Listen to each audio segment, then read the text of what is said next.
And welcome to Rebel Nation Sports Network, Thompson Reynolds Stadium and Buddy Anderson Field. Tonight, the Vestavia Hills Rebels trying to get to the playoff picture. They're that close against the Tuscaloosa County Wildcats, a club that has a chance to play the role of spoiler. Hello and good evening. Welcome in a beautiful Friday night here in Vestavia Hills.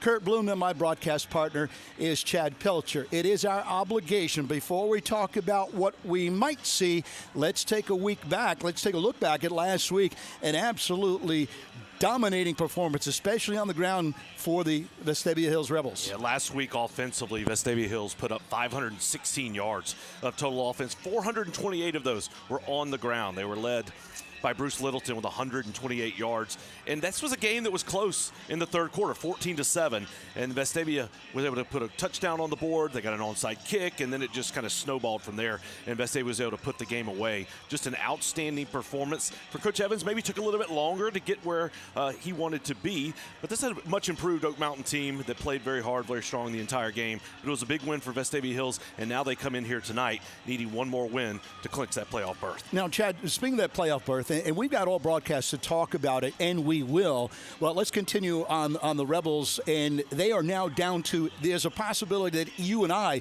will be taking handoffs from Charlie Taff if things get even worse. Yeah, it's really incredible what's happened to the Rebels at the running back position. Obviously, William Tonsmeyer, the senior, is out for the season. He's gone, but it's just been a number of injury after injury that have really snowballed up. Last week, Noah Boylan got injured. He's likely out for the rest of the regular season, hoping to get him back for the playoffs. Carson Mann, who started the season as a receiver and played mostly as a receiver, is going to start tonight at the running back position. He had about 50 yards on the ground last week, but Bruce Littleton again had the big carries, and then Charlie Taff from the quarterback position had another 90 yards last week. So they've had a lot of different guys in there. It's not the way you would draw it up, but every guy who's gotten his number called has been able to step up. Yeah, and it really is that old adage in the locker room, next man up, and that's what has happened for the Rebels. We'll take our first time out during our pregame activities. You're watching tonight on the Rebel Nation Sports Network.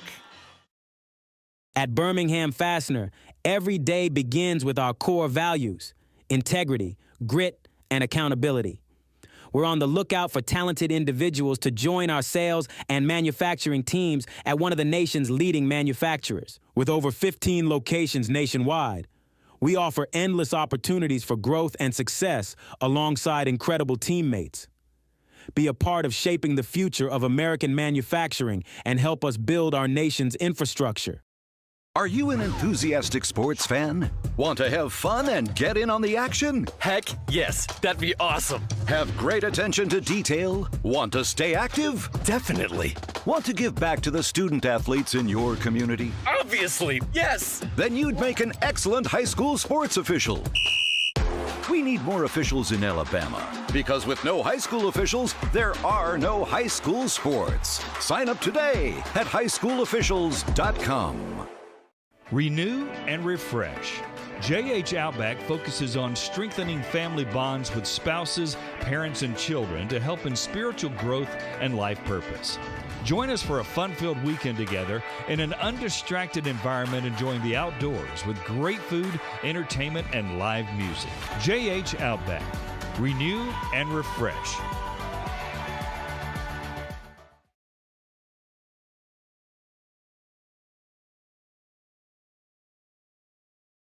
Tuscaloosa County trying to play the role of spoiler. Starting lineups coming on the other side of this timeout.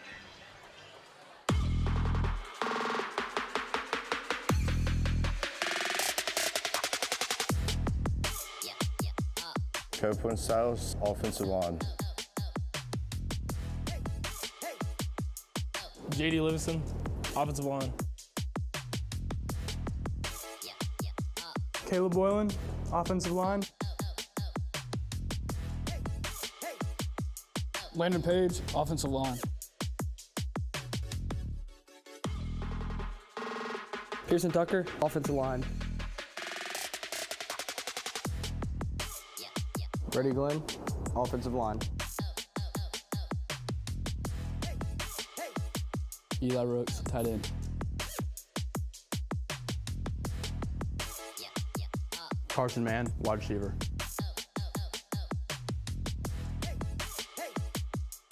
Chase Webb, wide receiver.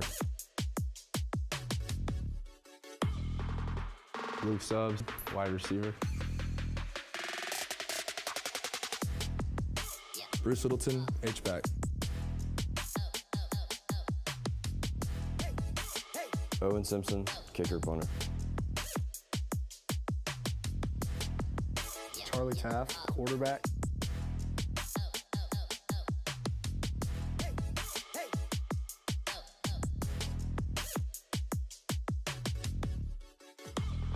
Josh Arendall, D-line.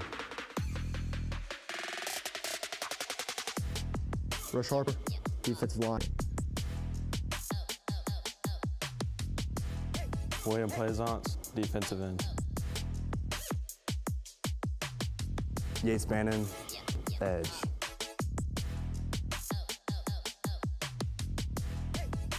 Jason Bruno, linebacker. Nick Williams, linebacker. Daniel Richardson, linebacker. Ben Santa, free safety. Owen Wilbanks, safety. Larry McSwain Jr., cornerback. Leighton Downey, corner. Lifeline's ministry is necessary because God has ultimately called the body of Christ to manifest the gospel to vulnerable children. We see it beginning in the Old Testament in the Pentateuch. God continues to renew that call over and over and over again to the people. Lifeline, in its role, comes alongside the church with that very narrow specialization to allow the church to live out the mission that the church has been given to proclaim the gospel through orphan care.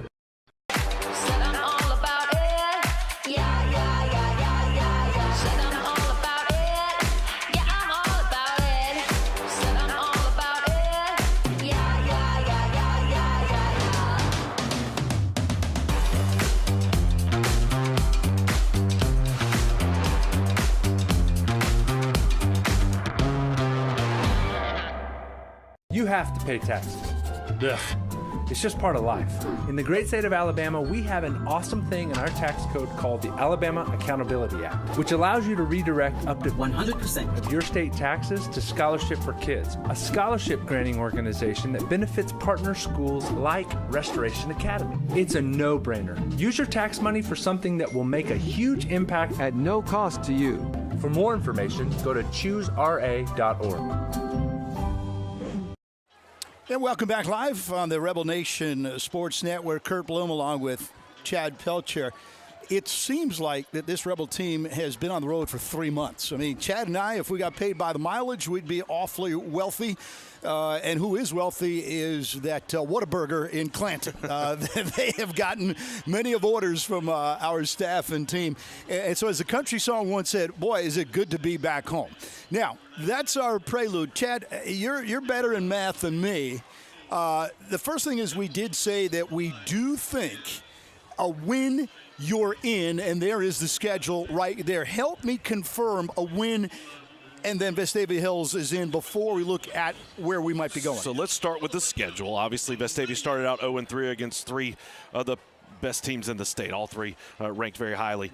Got a win against Hillcrest. That was big. That really kept the momentum alive, kept Vestavia alive, as crazy as that sounds, in week 4 of the season. Had a tough battle against Thompson that they ultimately lost. And then the next 2 weeks, Vestavia went into you got to win if you want to make the playoffs. Had a very successful 49-14 victory over Prattville that really dominated that football game. Came back last week and dominated again against Oak Mountain. That's back-to-back on the road. And now you come home against Tuscaloosa County to set the stage of where we are. Tuscaloosa County is 0-7. They're scoring 14.9 points per game. They are giving up 41.6 points per game. So the defense has just had a hard time. And if you look at the region standings, Thompson and Hoover are playing tonight for that first place in the region, for that region championship. They are both 4-0 in the region. They're playing tonight, so that will decide the region champ. Hewitt, Trussville, and Vestavia are currently tied in that 3 spot. Both are 3-2. Both have lost 2 games, obviously, but Hewitt beat Vestavia. If you remember back in week 3, that's a game where Vestavia led the entire time, executed its game plan perfectly, but then gave up a score with less than a minute left, and that gave Hewitt Trussville the win. Prattville mathematically still had a chance coming into this weekend, but they played last night against Hillcrest Tuscaloosa and lost that game. That was a 53-28 victory by Hillcrest Tuscaloosa, so that takes both of those teams to 2-4 in the region. Oak Mountain is 1-4. They play Hewitt-Trussville tonight, and Tuscaloosa County is 0-5, so all they can do, as you said, is play spoiler. And for Vestavia, if you win, you get to that fourth win. That makes it mathematically impossible for anyone to catch. Now, here's the kicker. There are still a number of scenarios. Vestavia is sitting in the 4 spot because of its loss to Hewitt. But if Hoover loses to Thompson tonight, then Vestavia has a chance to move up and potentially have a higher ranking. If Hoover beats Thompson, you're kind of stuck in that 4 spot, and there's really not much you can do. But if Hoover loses, then their seeding is really not determined yet. And then if Vestavia were to beat Hoover next week after beating Tuscaloosa County here tonight, then all these tiebreaker scenarios come in. And if you really want to watch out for kind of some chaos in the rankings, if you're a Rebel fan, you want to root for Oak Mountain to beat Hewitt-Trussville tonight. That could really send them to 3 losses and then give Vestavia some options to move up in those standings. Now, obviously, Hewitt's had a much better season than Oak Mountain. That would be a tall task. But again, that kind of sets the scene on where we are and what the opportunities are. But the most important thing for tonight is that Vestavia has to come out and win this football game. Anytime you're a high school kid, you're 15 to 18 years old, it is really hard. You look at that 0 and those 0 wins, it's hard to focus in, say, hey, we've played 2 really good games back-to-back. We're really clicking on all cylinders. And the reality is if Vestavia comes out and plays well tonight, they should win the ball game. We want to look at the keys to the game for Vestavia Hills right now, and I think it's very simple for the Rebels to really focus in. Take care of the football. Don't allow big plays. If Vestavia holds onto the ball, doesn't have turnovers, and doesn't allow those big plays from Tuscaloosa County, they're going to win the ball game. Just plain and simple from a talent perspective. And so that's really the focus for Vestavia Hills, to really focus in. Play your game, do the things that you need to do. Those keys to the game are brought to you by Aaron Cummings, Alpha Insurance Agent on Rocky Ridge Road in Vestavia Hills, and we are ready for the kickoff. J.D. Stevens will do the kicking. Now, don't be shocked if Wildcats try an onside kick. Instead, it's a short kick fielded at the 20, and we are underway. A good return by Chase Webb, the speedster who has come along after starting the season dinged up and banged up, but he's had some solid weeks, and there he is, number 2. Chase Webb and Carson Mann, your return guys. So Charlie Taff in the offense at it first. And there is Carson Mann starting at the tailback spot tonight. He had 51 yards on the ground last week. And a pitch to Littleton, which we have seen a lot. And Bruce is into Wildcat territory. He's got a first down already. That's a play that's in the playbook. That's on film. And in Littleton, even if it's on film, he's such a big man. Quick, nimble, and tough to bring down. Tempo. And then back to Littleton, who gets to the 45. So Littleton picking up right where he left off last week. 128 yards on the ground for Littleton. He really stepped up after Boylan went out with the injury and was just dominant on the ground in that second half. Littleton last week, 16 carries, 129 yards, 2 touchdowns, also caught 4 balls from Taff. Short pass caught, and some open space. An open space down inside the 10. That's Luke Stubbs, who has also come along the last couple of weeks. Scored a touchdown last week against Oak Mountain. The pass was right at the line of scrimmage, and then yards after the catch. Great job blocking downfield by the Rebels. Nice job by Stubbs of finding a seam and getting into the red zone. Man, the running back. And then Charlie calls his own number, and inside the end zone for a touchdown, Charlie Taff. No help needed. The quarterback sneak on a design read, and the Rebels score quite easily. Yeah, that was easy. 1 minute and 4 seconds is all it took for Vestavia Hills to reach the end zone on their first drive of the night. Almost textbook, Chad. You do, whether it's high school, college, or pro, you have that letdown. You look at 0-7, you look at 0-5 in the region, and you mentioned that. So how do you get rid of those vibes? Well, you come back and you punch one in with less than 2 minutes left to go. The point after is good. We'll take a timeout. The Rebels already on the scoreboard leading 7-0 when we come back. In every moment, greatness awaits.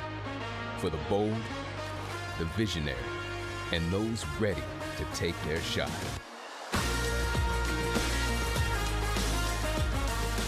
Here, we don't chase success, we define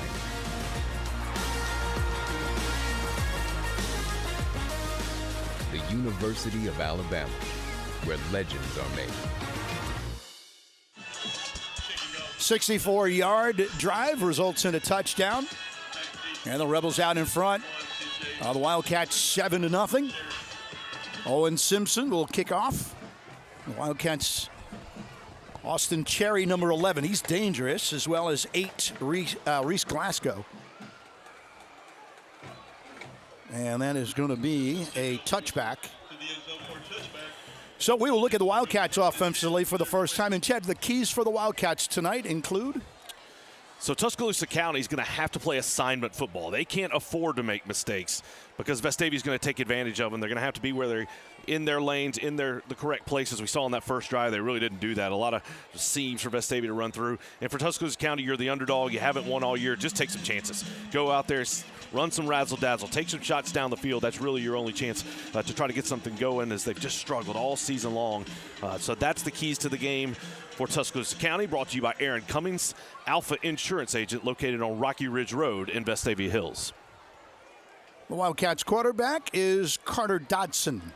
Handoff, and maybe two will now, after a second effort, maybe 3-4 yards. And that was handed off to K.J. Jackson. You saw last week Jackson had a long touchdown run, didn't he? So Vestavia's already started the game a little better than Hoover did last week. K.J. Jackson had a 74-yard touchdown run for Tuscaloosa County to start the ball game. Big-time start for T County. The only problem was that was the only points they scored all night. After that, Hoover's defense just shut the Wildcats down. But a nice start for Vestavia. They hold Jackson to a gain of about 2.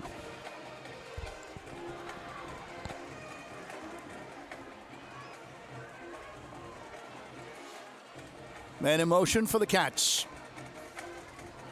Pass over the middle, caught. That's completed. Ryan Nichols, a sophomore.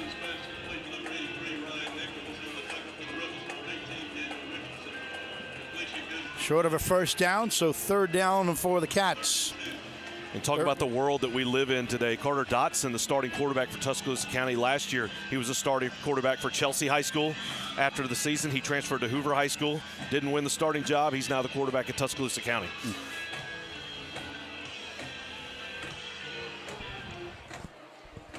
Third, and the Cats need about 2 against the Rebels defense.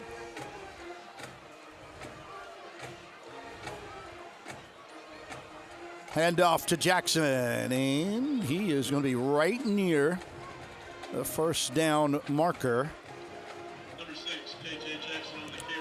That's a big first down pickup for Tuscaloosa County. Some positive momentum for the Wildcats to start the ball game.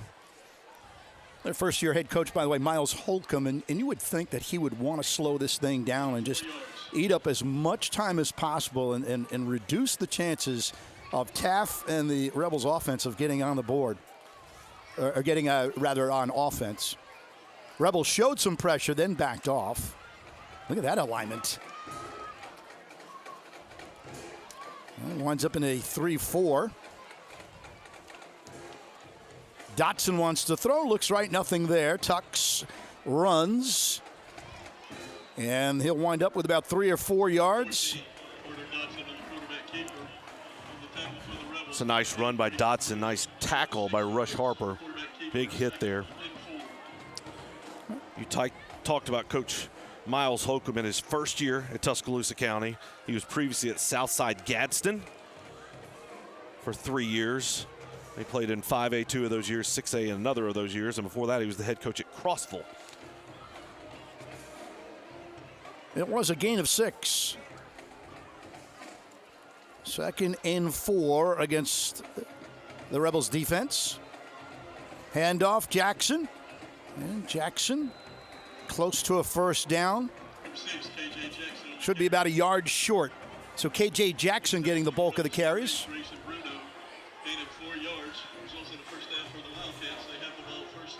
And it is a first down.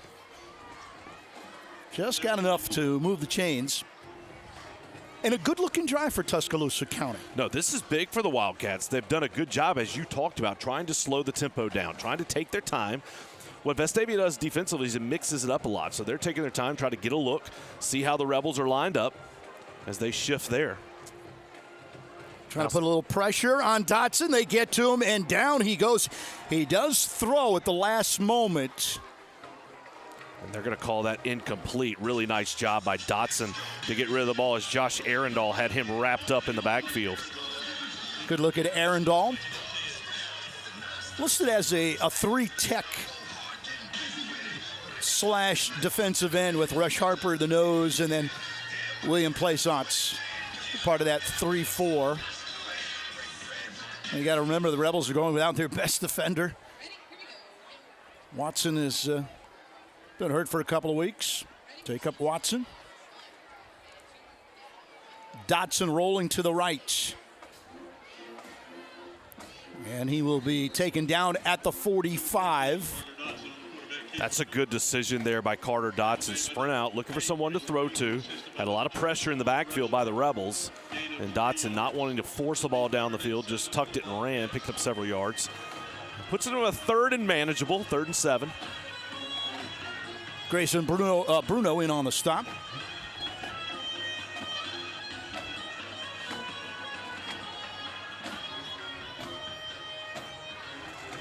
So with the sack, as Chad mentioned, 3rd and 7, 3rd and manageable.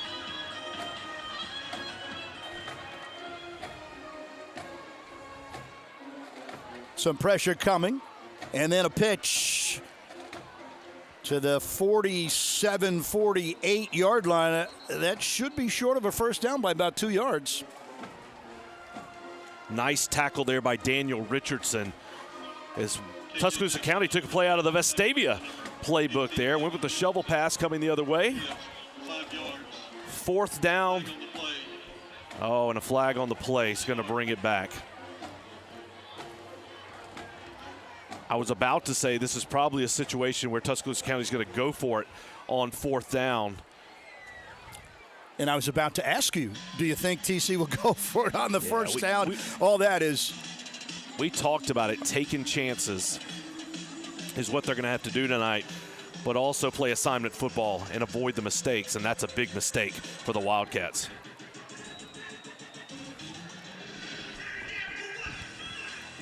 So now a 3rd and long. 3rd and 12 for the Wildcats. 3rd and 12 for Dotson. Again, here come the Rebels showing pressure, backing off. Somebody might have gotten into the neutral zone, or was there a timeout taken? Timeout for Vestavia Hills. Yeah, Coach Evans didn't like the look that he saw, so he decided to take a timeout. Talk it over with the team. And you said it, we're so accustomed to injuries happen, we've kind of forgotten to talk about them as much. But you see there Jacob Watson down there in street clothes with the black sweatshirt underneath. He's out indefinitely. Cross Tonsmeyer out indefinitely, 2 of your best defensive players. It's just been crazy, the number of injuries that Vestavia has undergone this year, but they've kept fighting, kept pushing forward, and it's next man up, who's ready to play. You see there defensive coordinator Chad Merrill, head coach Robert Evans. And they've done a really incredible job of managing not only the schedule, but managing the roster changes, managing the injuries, and just everything that's gone into this season. It has been tough, and the goal is to continue to improve and be playing the best that you can as the season progresses, and we've certainly seen improvement for the Rebels as the season's gone along. So 3rd down and 12 for the Cats. Play resumes. It's 3rd and 12 Wildcats.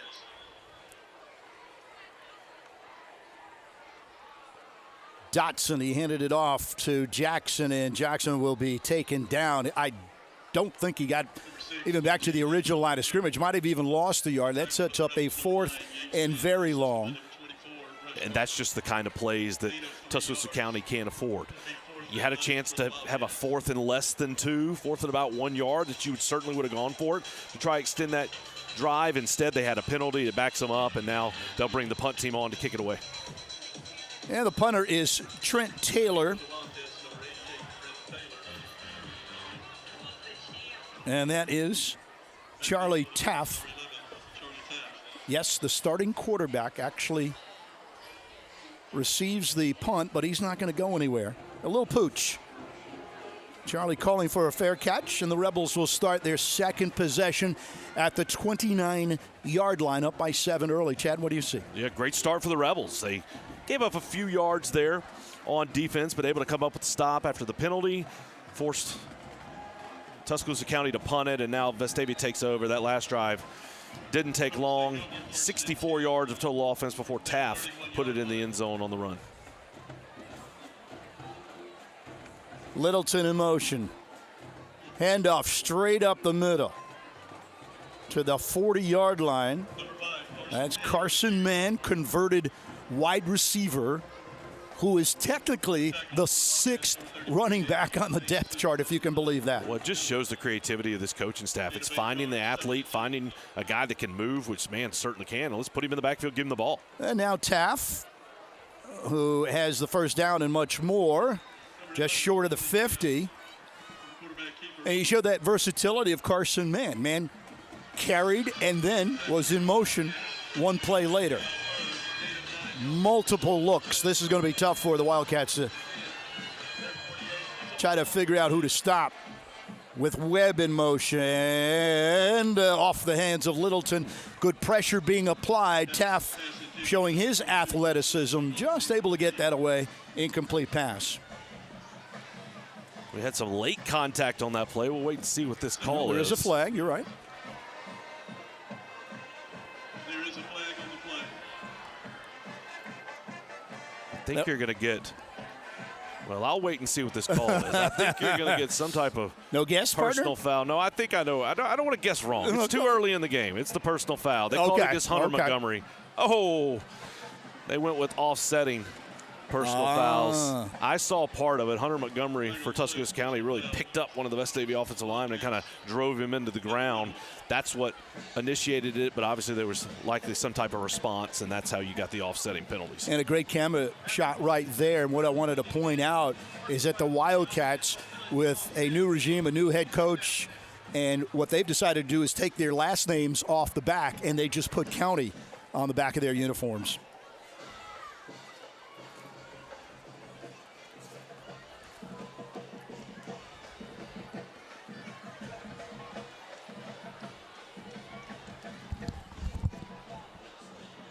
Second down in what will be called 11. And on the end around, that's Webb. Webb inside the 40, and that will be good for a first down. Chase Webb coming along, Chad, after the first 2 or 3 weeks where, again, he was fighting some problems. And, well, he had his breakout game 3 weeks ago. And congratulations, Chase announced on social media last week that he's going to Sanford on a track scholarship. Meanwhile, Littleton dives forward. Well, that's what you love about Chase Webb, is just the speed, the way that he moves. Man on the carry, by the way. Find different ways to get him the football. That time on the speed sweep, got it to the outside. Back to Mann. And Mann with running room. Down at the 24-yard line.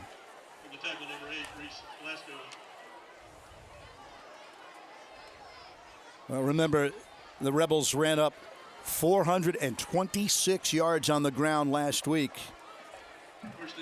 They averaged 8 yards a touch. Taff with a man open. It's a little too far. There was actually double coverage. Well, trying to go to Zach Laws. I said open, but that seemed closed up in a hurry. Chad, what do you got? You had it was a 3-man route, and the inside receiver took one of the safeties but did not take the other. And so it ended up being, as you said, double coverage. He had a couple of guys on the edge he could have gone to, but did not execute that one as well. And that ball falls incomplete. Second down and 10. When you average, Chad, 8 yards a rush. I mean, every second time you touch it, you get a first down.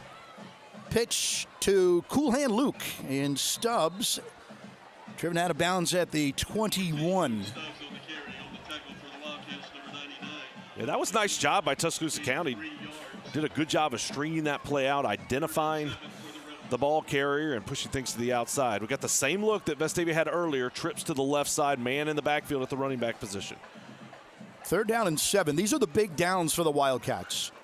Can they force a field goal attempt versus a first down and more? Slant caught, first down, Rebels.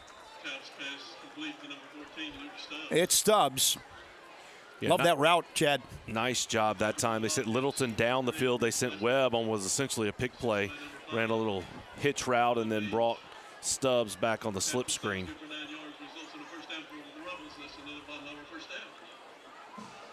First down, Carson Mann. 2 yards, hit hard after contact. It's a nice tackle by A.D. McClain. I'll tell you, you look at the Tuscaloosa County defense, they have got some good-looking athletes on that side of the ball. They just haven't quite been able to put it all together. Just 1 yard that time. Here is Mann, and Mann right near the end zone. I do not see a signal yet, and he will be just short.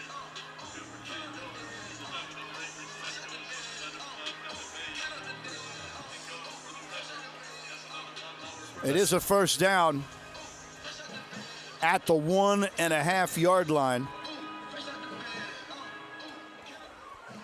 We got Carson Purdy back in the ball game at the tailback spot. And instead, that's just a walk-in. And is that one of the linemen, Chad? We just had a big man touchdown. Landon Page, the senior, got into the backfield and got into the end zone. And a little dance. Yeah, not exactly as they call it a thick 6, but a thick 6 points for Landon Page on his senior homecoming night / senior night. Oh, might have been deflected, but it will squeak on through. And the Rebels with a 14-0 lead. How about you, Landon Page? The Rebels 14, Tuscaloosa County nothing. Chad and I will be back. You're watching us tonight on the Rebel Nation Sports Network. As respected industry leaders, we are here, working hard for you in an effort to provide you with excellence in sports medicine and excellence in sports injury prevention. We're here for the coaches, athletic trainers and mentors who are shaping the next generation of legends.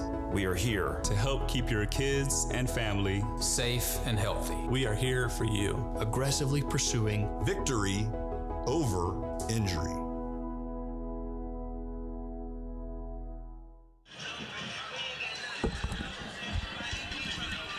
How about a little razzle-dazzle? A direct snap to Landon Page. Now, Chad, you'll have to help me out here. Does he have to report in as eligible? No, not in high school. They put him at the fullback spot. They put Purdy at the tailback spot. Went a little dive play. Perfectly executed. And Tuscaloosa County will start it around their 22-yard line. Return again by Austin Cherry. Cherry's a big guy, and I've seen him on tape. Looks good. And just watching that kickoff return by Tuscaloosa County, they had all kinds of exotic blitzes trying to kind of get guys early. You talked about when they kicked it off, watch out for a onside kick. They almost try onside funky kicks every single play. And that's one thing when you observe, they've got some guys, they just try to do a ton of stuff. And sometimes maybe it mixes them up a little bit because they're trying to do so much rather than maybe being a little simpler in the formations and the types of plays that they run. Under 2 minutes remaining in this opening quarter, the Rebels with a 14-0 lead. And that is going to be a negative play. A lot of Rebels, including Bruno, I saw Spence Hanna. Yeah, both of those guys. Hanna got there really, really fast. Bruno was blitzing that time. Hanna had the first contact, and then Bruno seemed to finish it up. Really nice read and execution by the Vestavia defense. We talked about the loss of Jacob Watson, but the constants has been the likes of Richardson and Bruno. Yates Bannon has played extremely well. Plaisance has played well. Rush Harper, Arundel. This defense, Chad, again, we've talked about this a lot, both on and off air. The offense is what everyone wants to talk about. What did Charlie Taft do? How many yards did you run for? But it's the defense. When you go back to that Hewitt-Trussville game here, the defense really has been the unsung hero all year long for this Rebels team. Yeah, they've done an outstanding job, and they've done it really undermanned. You talked about the injuries. You just talked about even coming into the season, Coach Evans did not feel like he had a ton of depth on the defensive side of the football. But here they are. Put themselves in a position to clinch a playoff spot. And just to give perspective, the last time that Vestavia Hills made the playoffs 3 years in a row was 2011 to 2013. And that was part of a 8-year stretch where they made the playoffs every single season between 2006 and 2013. But Vestavia's obviously made it to the playoffs the last 2 seasons under head coach Robert Evans. They've made it to the second round. And then this year, tonight, trying to get to the playoffs for the 3rd straight season for the first time in over a decade.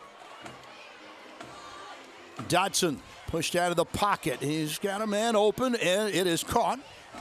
Complete. And then ridden out of bounds, and out of the backfield, Austin Cherry. Nice job by Owen Wilbanks to read that play, pursue, make the tackle, and now another big 3rd down opportunity for the Wildcats. How about, speaking of injuries, how about Wilbanks this season, Chet? But what we thought was a devastating injury down in Carver, down in the Crampton Bowl against Carver Montgomery. Tough young man. He's still wearing that elbow pad, but otherwise you can't tell it even happened. 3rd and 3. Complete. Far side of the field for Cherry. That was nice throw. Really nice patience that time by Carter Dotson. That route probably took a little bit longer than you would like for it to, but he was patient. He had time in the pocket, was able to sit back and then let it rip. Nice throw, catch, and conversion for the Wildcats. Might have been Plaisance who was applying some pressure and then slipped on the turf. Otherwise, he would have had a free shot. And a 1st down run. Should get about 3 for the Wildcats. We near the end of the first quarter. We will keep things here. 2nd and 6, so it will gain 4.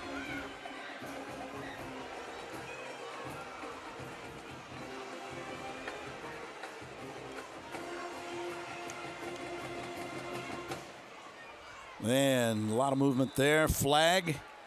I see a bunch of pointing.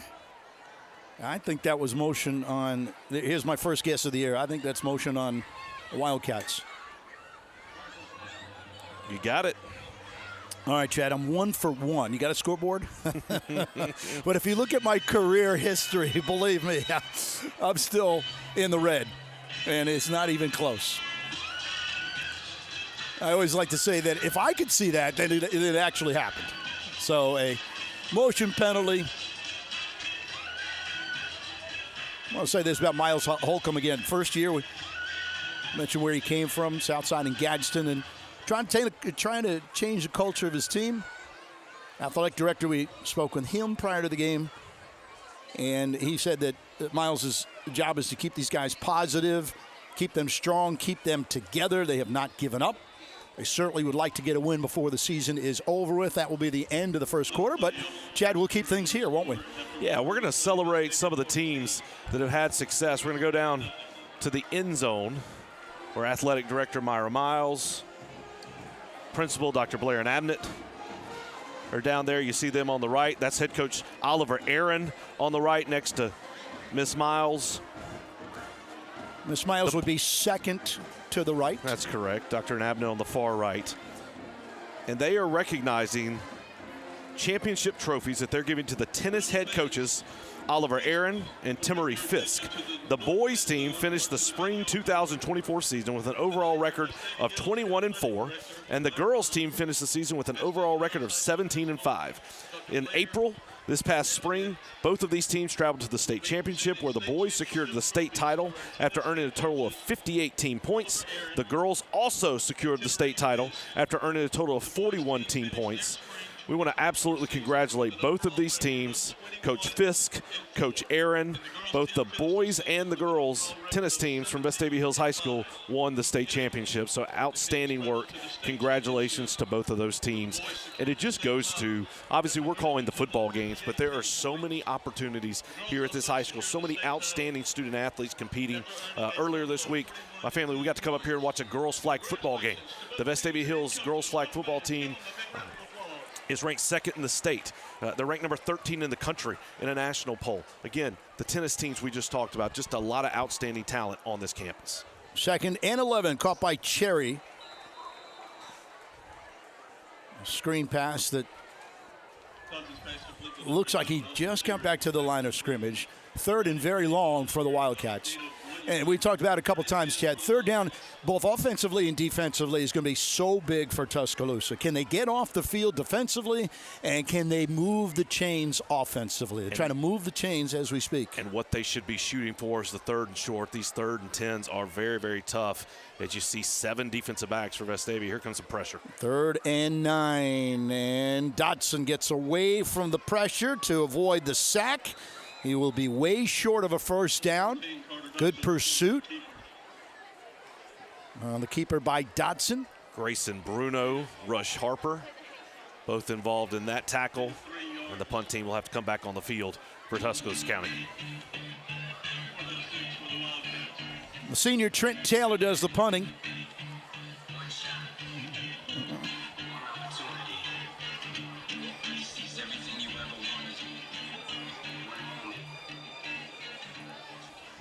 Charlie Taff has been the man receiving the punts. He's the one that the coaching staff trusts the most. High snap and a low line drive kick. And the Rebels will start at their 29.5-yard line, up by 14. And now for Vestavia, you've done everything you need to do. You want to try to go, let's go get one more touchdown, put it on the board. Consistently running the football already offensively for the Rebels, 133 yards of total offense. 86 of those yards on the ground, 47 through the air, 1 of 1 on 3rd down opportunities. Full house backfield. The guys almost bumped into each other, and then getting up to the 37-yard line. Good to see Carson Purdy back in the ball game. We haven't seen him carry the ball yet, but he's back in the ball game at tailback. That time you talked about it. It was a shift, and ultimately Bruce Littleton took that snap with Purdy and Taff in the backfield. Here comes Purdy. Here comes tempo as well. Purdy to the 45. You know, the more that Purdy can do getting ready for the playoffs, obviously you get a fresher Carson Mann, maybe a Whit Williamson. And the hope, with fingers crossed, is you can get Noah Boylan back for the postseason. Yeah, Purdy's a guy that started the season as the number 2 tailback behind Tonsmeyer, but had that injury that slowed him down. Taff, caught. Littleton steps out of bounds inside Wildcat territory and marked out of bounds at the 36. Littleton is such a weapon. He's lined up at running back, at quarterback, at receiver, at slot back. He just put him all over the field. And now he's at the H-back. Well, that's a good run forward. Carson Purdy. As you mentioned, he started the season right behind William Tonsmeyer on the depth chart, but then he got hurt. String of injuries to the running backs. Fake to Purdy. Going long is Taff. He's got his man in and out of the hands of Webb. Good throw by Charlie Taff. Webb had it briefly. Great play call by offensive coordinator Josh Franklin. Been running the ball, some shorter passes, decided to take a shot down the field. Chase Webb used his speed to get 3 or 4 yards down behind the defender. Beautiful throw by Charlie Taff, just hit off of Webb's hands and fell incomplete. 3rd down and 4. Taff, he's got the 1st down. 21-yard line. So when in doubt, call your own number. And how about the blocking on that play by Copeland Styles? Just unloaded on the Wildcat defender.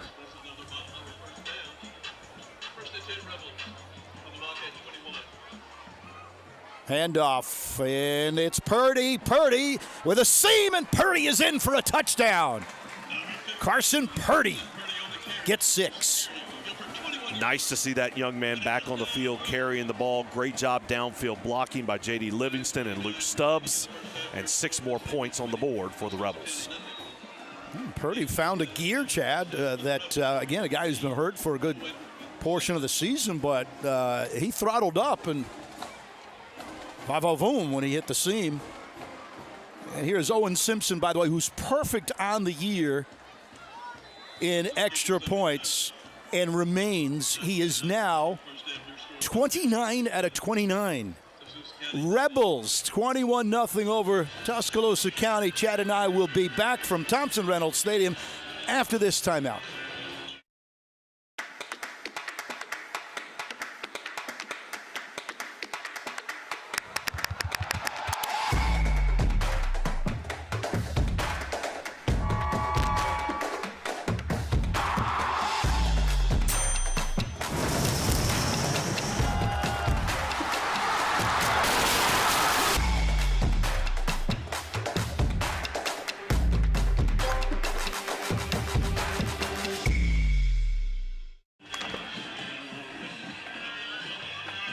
$21-0. You see the score. The Rebels out in front of the Wildcats.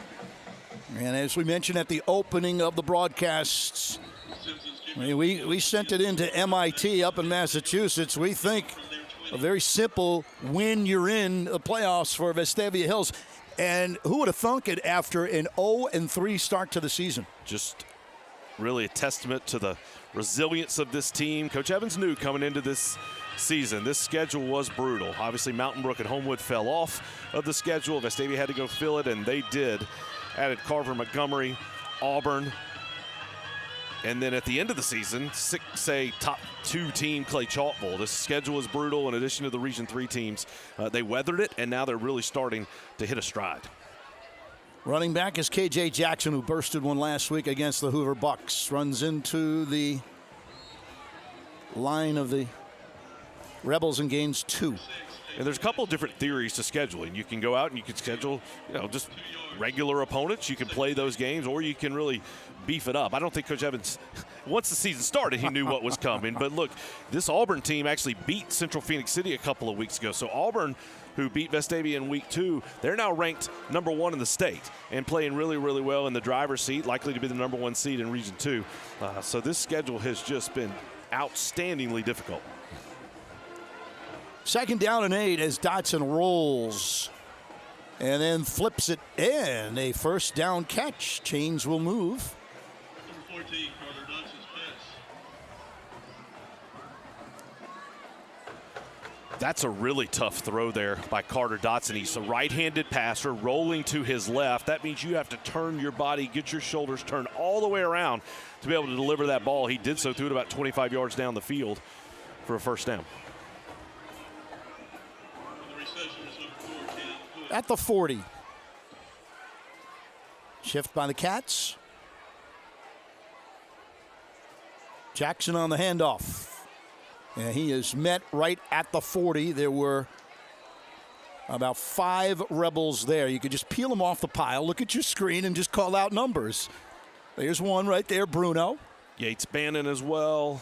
Looked like Daniel Richardson got in there. Really nice job by the Rebel defense. You love to see a number of red jerseys flying to the football. Bannon was huge last week against Oak Mountain, Chad, wasn't he? Oh, he's been outstanding. He had a stretch of about 5 or 6 plays in a row where we called his name every single time, most of the time making the tackle, but if he wasn't, he was still disrupting the play. 2nd and 9. Nothing there. Oh, wow, nothing there initially, and then a good spin move. And KJ Jackson makes something out of what should have been nothing. He gains 5 yards. I was about to say what an outstanding play that was by Haynes Bridges, a sophomore. Flies in there, gets good contact in the backfield, but then as Jackson swung around, he's able to break out of that tackle and pick up a nice gain. And here's one of those big 3rd down plays again for the Wildcats. Wildcats will hike the ball from their own territory. I don't know if this is 4 down territory. It's early. and I wouldn't want to give the Rebels this kind of field position. We'll see how it plays out. Dotson way too high. It will be a 4th down, and we're going to have our answer coming up momentarily. I don't know that it hurts you to go for it. I mean, Vestavia's moved the ball up and down the field at will most of the game. But obviously the conventional decision is to punt the ball, and that's what looks like they're going to do. Wouldn't you want them, Chad, to at least have a little bit longer field, though, instead of cutting that field in half? I know what you're saying. You're saying 0-7, 0-5. What do we have to lose? But the reality is, if you're thinking about going for it on 4th down, you likely run the ball there on that 3rd down. Once you throw that pass play, you're clearly trying to convert on the 3rd down, which is really the tell that you're going to make the decision to then punt it away.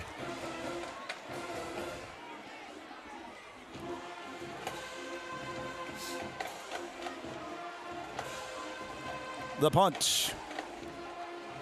It's going to be over the head of Taff.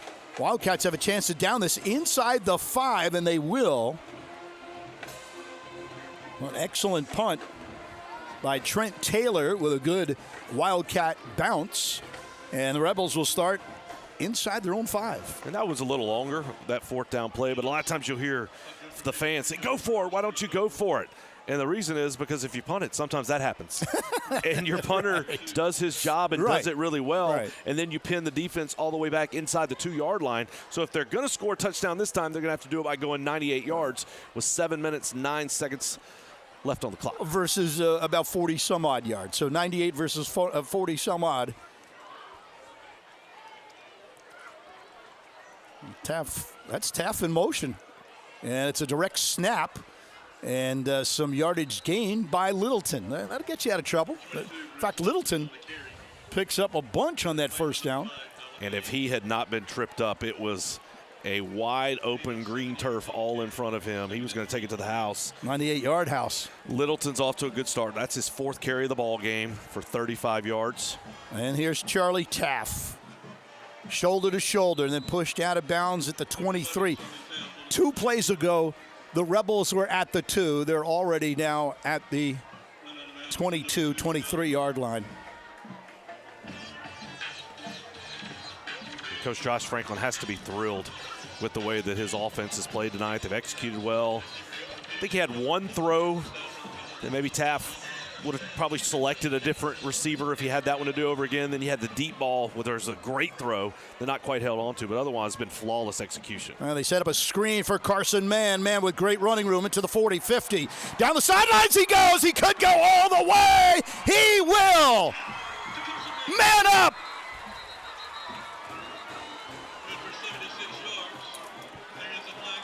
And there's a flag on the play. The officials threw a flag. It's sitting right at the 46-yard line. Probably going to be some type of illegal block against Vestavia. Yeah. Too bad. One of my highlight calls of the year coming back. Yep. So holding against Vestavia. It's going to be a spot foul. So the Rebels will still pick up a 1st down because it was so far down the field. But the touchdown's going to come off the board. We have a Tuscaloosa County player down on the field. We'll take a timeout, and we'll be right back.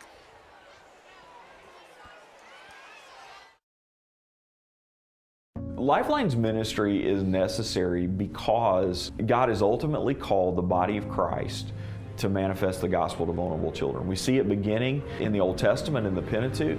God continues to renew that call over and over and over again to the people. Lifeline, in its role, comes alongside the church with that very narrow specialization to allow the church to live out the mission that the church has been given to proclaim the gospel through orphan care.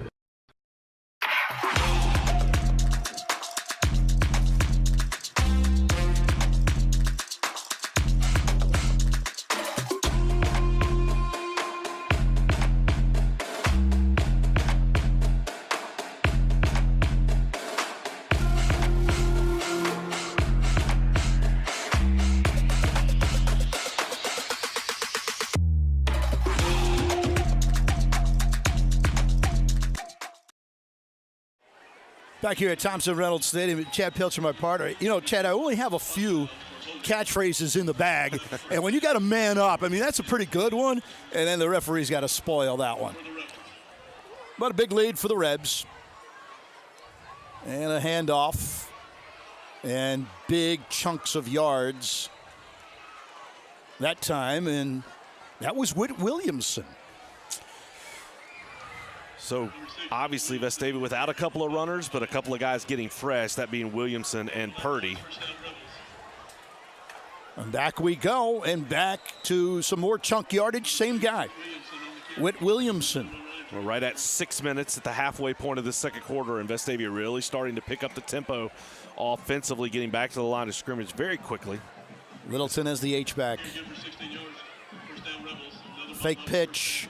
Down the middle goes Taff, and it is caught, a touchdown. Cool hand, Luke. Little play action, nice throw by Taft, threw it right over the defender, dropped it into Stubbs. And the Rebels offense just clicking on all cylinders here tonight. When Taft missed Webb earlier, you saw his body language saying, wait a minute, somebody, I got to get one of these. You know, I'm not walking off this field until I hit a 30, 40-yarder. And Simpson remains perfect. 30 extra points. Timeout coming, and the Rebels up big here in the second quarter. Renew and refresh. JH Outback focuses on strengthening family bonds with spouses, parents, and children to help in spiritual growth and life purpose. Join us for a fun-filled weekend together in an undistracted environment, enjoying the outdoors with great food, entertainment, and live music. JH Outback. Renew and refresh.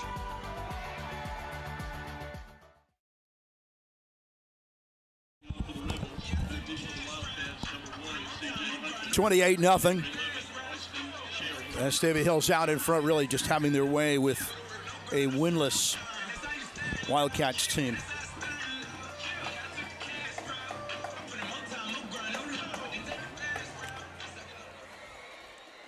Simpson gets a touch back through the hands of Cherry.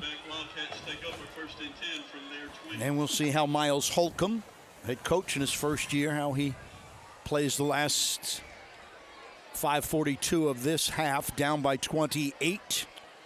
And if I'm Coach Holcomb, obviously you want to put some consistent plays together offensively. You also would love to use the clock. Sometimes the stats tell the story, sometimes they don't. This is one where they absolutely do. Total yards on the night, Vestavia Hills already over 300 yards.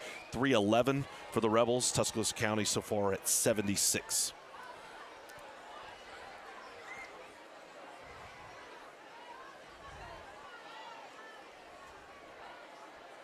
Dotson, short pass, actually hits the Rebel defender in the calf.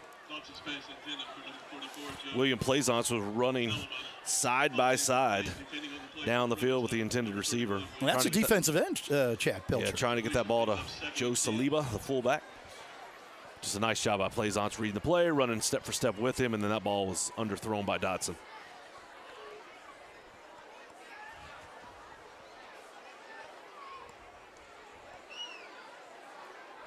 Cherry, a fake to Cherry, and instead the ball went over the left side on a rush. C.J. Hutchins, but he didn't get a whole lot. Again, Yates Bannon there for the tackle. So 3rd and long for the Wildcats, and it looks like there is a... Yeah, A.J. Strickland, the sophomore right tackle, is down. It's just been a tough night for Tuscaloosa County. Haven't been able to get much going offensively, and that's really just been the story of their season so far this year. It's just, you look at their schedule. They opened up against Central Tuscaloosa, in-town rival. They lost that one 31-28, close game. After that, the next week they went to Viger, lost 36-7. Thompson defeated them 47-7. Prattville was 30-0. Played tight with Oak Mountain, lost that game 49-35. Lost to Hillcrest 42-21, and then last week Hoover defeated T County 56-6. So just a tough run. They've got Hewitt Trustful next week, and then they finish the season with Paul Bryant.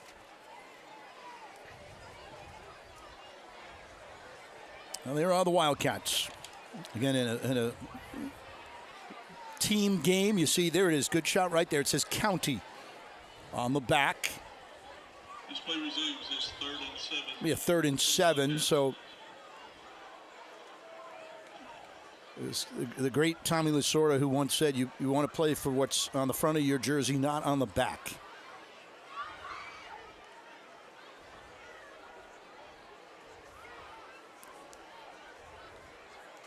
Officials taking their time here, making sure everything's set.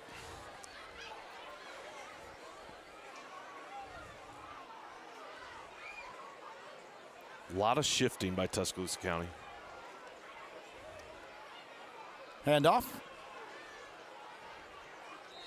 About 3 yards short of a first down is C.J. Hutchins. Hutchins on the carry.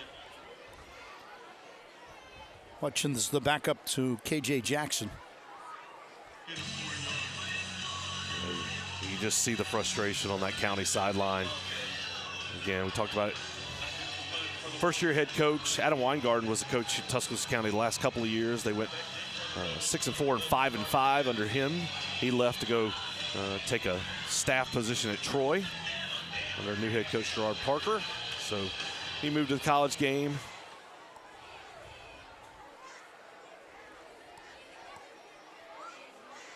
Trent Taylor might have to get his foot iced down on the bus ride back.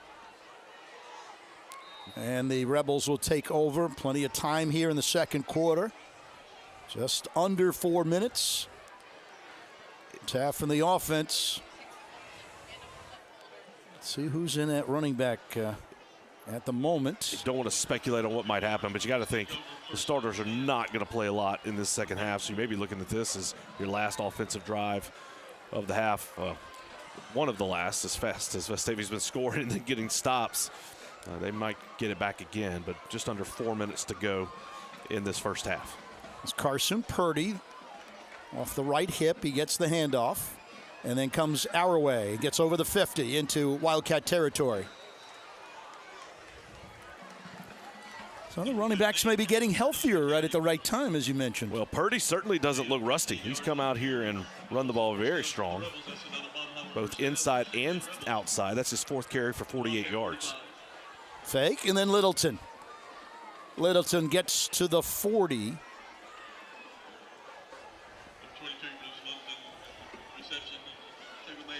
Such a weapon. What team in this region would not want to have 22 Bruce Littleton? Look at those offensive linemen: Copeland Stiles, J.D. Livingston, Caleb Boylan, Landon Page, Pearson Tucker. Carson Purdy. It's time to get him about a yard, maybe 2. 3rd down coming up. And for the Rebels, this is certainly 4-down territory, so you can continue to run the ball. And the reality is just the big chunk plays the Rebels have gotten there, right at 10 yards per carry. 8 yards per carry last week.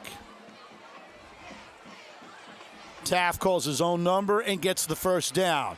And more, and plenty. Can he stay upright? He is. Into the end zone. Long touchdown, Charlie Taft.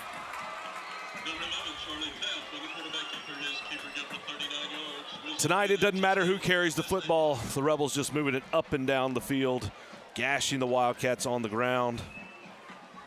242 yards rushing in the first half.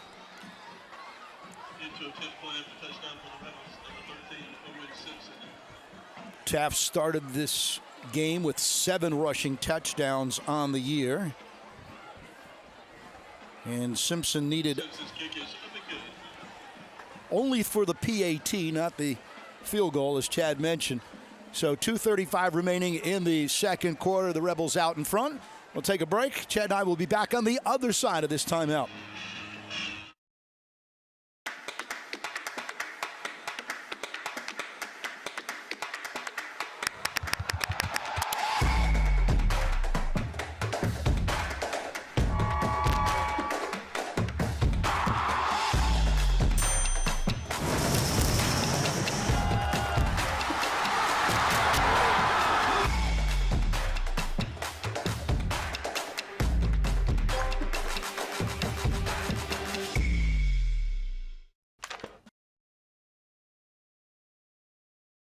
And welcome back to Thompson Reynolds Stadium at Buddy Anderson Field. CB along with Chad Pilcher. That is correct, 35-0. The Rebels out in front. And Cherry this time will run it back over the 20, 30, and over the 40. That's a good run back by Austin Cherry. And good field position for the Wildcats at the 42. Well, they need points, Chad. Yeah, they got almost a little bit more than half a field to go, but they got to get some points, something out of this, because you're getting outstanding field position to even begin. If you could just get something positive going into half, have a little momentum, have something positive to talk about, that's what you're focused on in Tuscaloosa County. Jackson on the rush. And Jackson, looks like he got about 6, maybe 7. Spence Hanna and Nick Williams both in on that tackle. Outstanding job.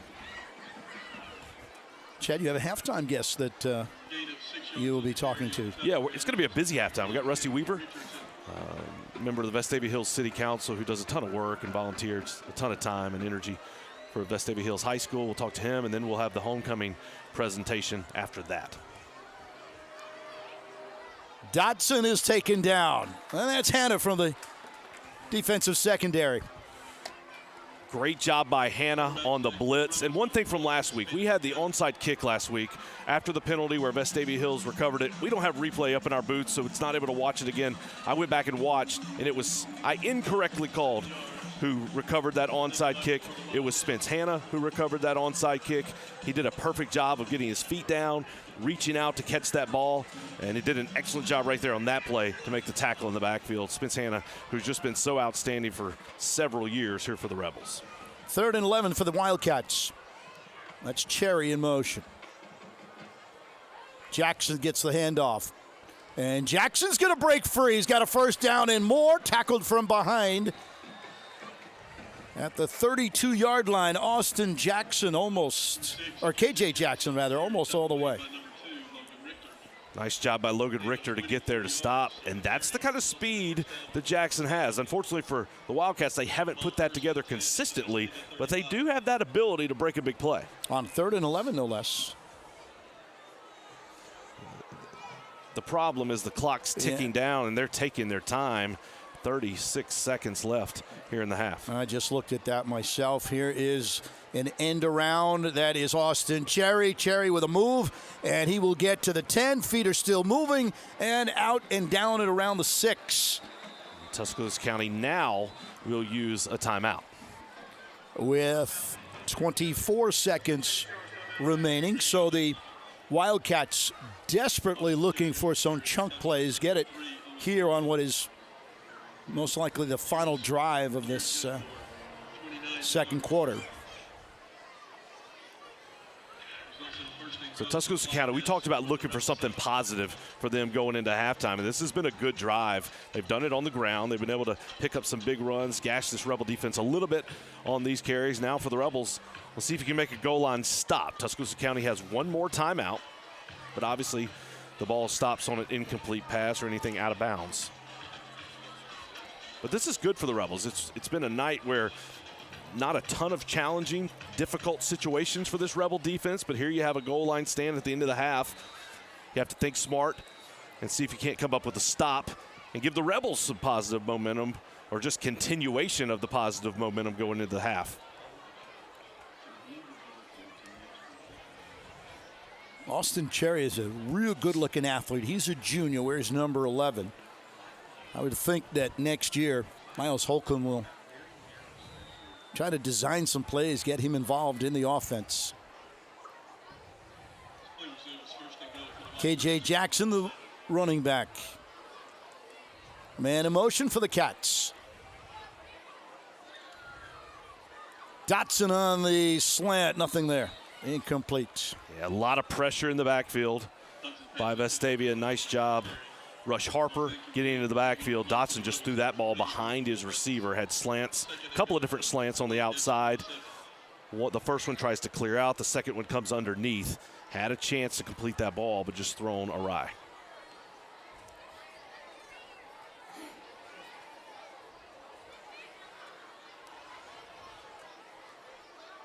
Look at that route.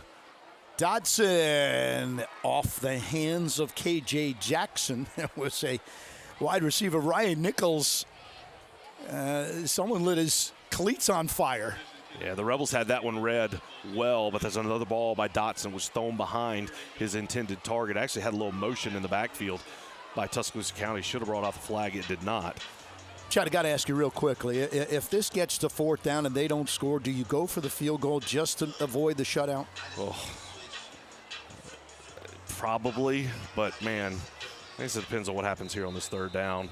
I mean, that's a good point. If you get it closer, or maybe you can plunge in there or do something, but there's going to be a timeout. Yeah, I agree with you. If you could just get something positive, put some points on the board for what's really just been a brutal first half for the Wildcats. And I love it. Coach Evans is still coaching hard. He wants this defense to keep that 0 on the scoreboard, continuing to push, continuing to fight, come up with a play. And let's not let them score. Just because they're close doesn't mean you have to give up points. Let's continue to play hard, make a big play, and keep that goose egg on the scoreboard. Big first half by the Rebels. Again, Chad and I did all the math we possibly could do. And we think this is a win, and you are in the playoffs. The seeding is going to take us another week with a monster showdown at Hoover Met next week. But before we get there, you got to take care of business in front of you. 35-0, pretty much taking care of business.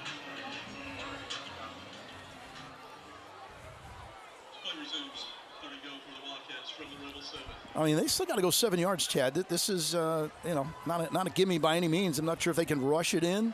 That's why they've been trying to get the ball in the air. A couple of slants.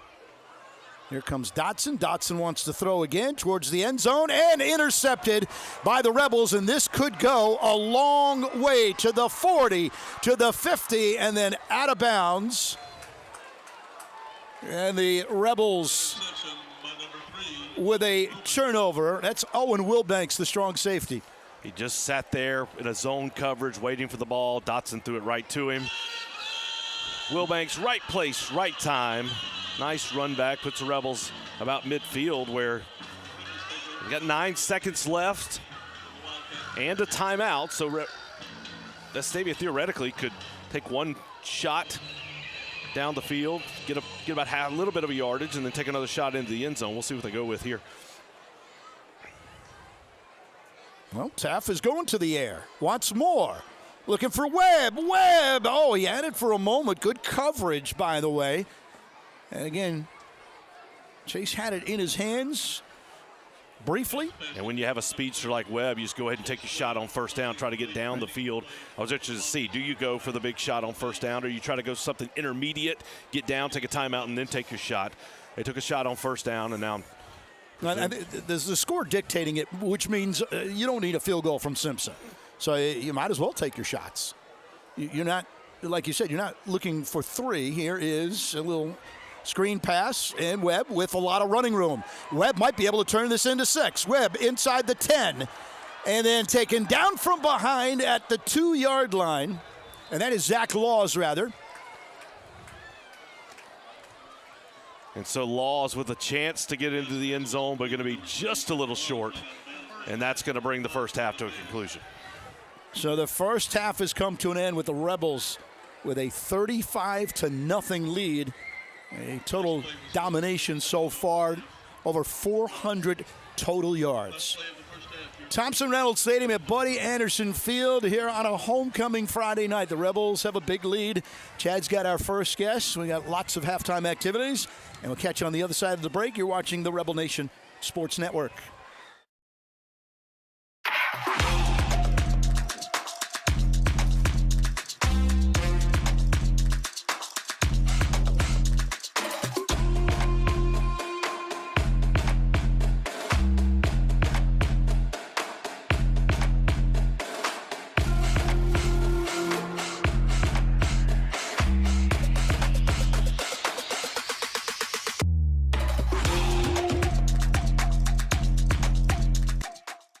A game without a crowd is just a scrimmage.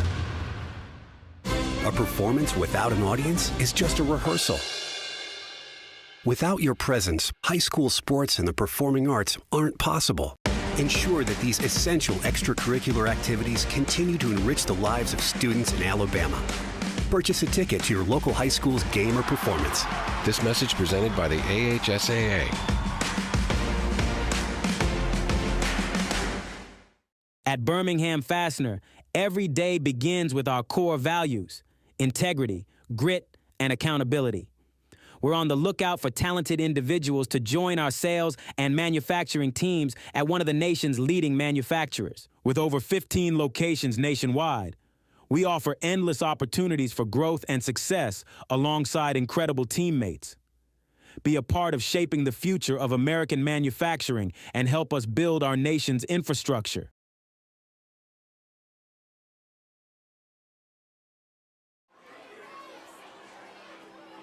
Welcome back at the half. Vestavia Hills dominating this first half against Tuscaloosa County. We're pleased to be joined by Rusty Weaver, the Vestavia Hills City Council, here at halftime. In addition to your city council work, obviously you work in the private sector. You grew up here in Vestavia. You live here with your family, and you do a ton of work just raising money, spending time volunteering with the athletic department. Just talk about some of the stuff you've done and just why that's important to you. Well, we just like to stay involved as a family and all my business partners as well. Grew up here, played sports here, and just like the sports program and make sure they have all the things they need to succeed. And we get involved with football, wrestling. I serve on the wrestling booster board, baseball booster board, football booster board. So just try to stay involved. Well, and that's important. I mean, there's so many people in this community that do that. You then took the next step. You ran for city council, where you've been serving for a number of years. You serve as mayor pro tem. And recently the city and the school board have really collaborated and worked together for kind of shared spaces. Talk about that and why that's important and what's going on with that. Well, we have an agreement with the school system that park and rec programs are allowed to use school athletic facilities that aren't being used by a school program. So the city decided that that was a valuable thing for us, and we wanted to get involved with helping with the maintenance and upkeep of those facilities. So just recently the city council voted to support the schools with approximately $1.2 million a year for the next 3 years to help upgrade and keep our facilities up to par. And this turf is a perfect example. The turf was redone this summer, and that was done with funds that the city provided. Also, the access to the Dolly Ridge fields is part of that program. And then coming up real soon, we'll be doing some renovation to the press box and the concession stand down at the baseball field. And that's the thing a lot of people may not realize. You're just constantly upgrading facilities. Obviously, the Wall Park work that's been done in the last little bit. But when you talk about the city projects and what's next on the horizon? Well, just next week, we're going to start work on the 31 Columbiana intersection. That's our most dangerous intersection in the city in terms of the number of wrecks there. So it needed to be re-engineered, redesigned, and that work will start next week and try to make that a safer transition from Columbiana Road to Highway 31. Well, and you just see it. So many projects, so many things going on. Again, this city council, there's been a ton of progress over the last little bit. The city really investing in the things that are important to the citizens. And there's obviously a municipal election coming up. But what's next on the horizon? What's next for you? What do we see coming up? Well, we're just going to keep working on our projects. We're always working on roads. We're always working on sidewalks. We have the best fire department and police department in the state. We're always going to keep working to make sure they have the equipment and tools they need. And we do have an election coming up next summer, and I do plan to seek re-election. Well, it's a lot of great things going on here in this city. We appreciate all the work that you do, not only at the city, but at the school and just throughout this community.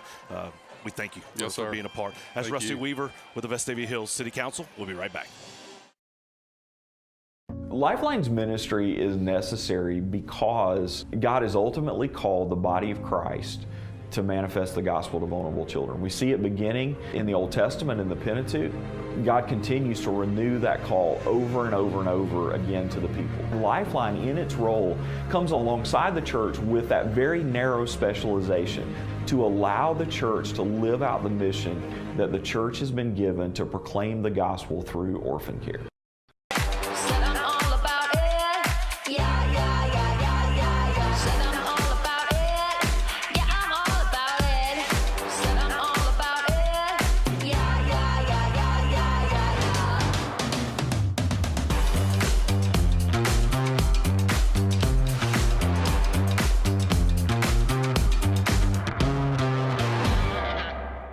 You have to pay taxes. Ugh. It's just part of life. In the great state of Alabama, we have an awesome thing in our tax code called the Alabama Accountability Act, which allows you to redirect up to 100% of your state taxes to Scholarship for Kids, a scholarship granting organization that benefits partner schools like Restoration Academy. It's a no-brainer. Use your tax money for something that will make a huge impact at no cost to you. For more information, go to choosera.org. At Birmingham Fastener, every day begins with our core values: integrity, grit, and accountability. We're on the lookout for talented individuals to join our sales and manufacturing teams at one of the nation's leading manufacturers. With over 15 locations nationwide, we offer endless opportunities for growth and success alongside incredible teammates. Be a part of shaping the future of American manufacturing and help us build our nation's infrastructure. Are you an enthusiastic sports fan? Want to have fun and get in on the action? Heck yes, that'd be awesome. Have great attention to detail? Want to stay active? Definitely. Want to give back to the student athletes in your community? Obviously, yes. Then you'd make an excellent high school sports official. We need more officials in Alabama, because with no high school officials, there are no high school sports. Sign up today at highschoolofficials.com. Renew and refresh. JH Outback focuses on strengthening family bonds with spouses, parents, and children to help in spiritual growth and life purpose. Join us for a fun-filled weekend together in an undistracted environment, enjoying the outdoors with great food, entertainment, and live music. JH Outback. Renew and refresh.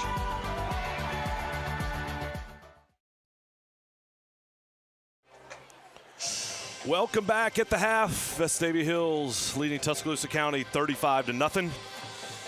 Look at the stats from Mr. Stephen Gill that he put together for us, and they tell the story pretty clearly. Vestavia had 418 yards of total offense in the first half. That is one half of football, over 400 yards. Tuscaloosa County just 135. Vestavia 176 through the air. Charlie Taft was 8 of 11. His long was 47. Had that touchdown pass to Luke Stubbs. Rushing the ball, Vestavia 23 carries for 242 yards. So the Rebels averaged 10.5 yards per carry. That is pretty salty there. Vestavia had 1 sack, 1 tackle for loss.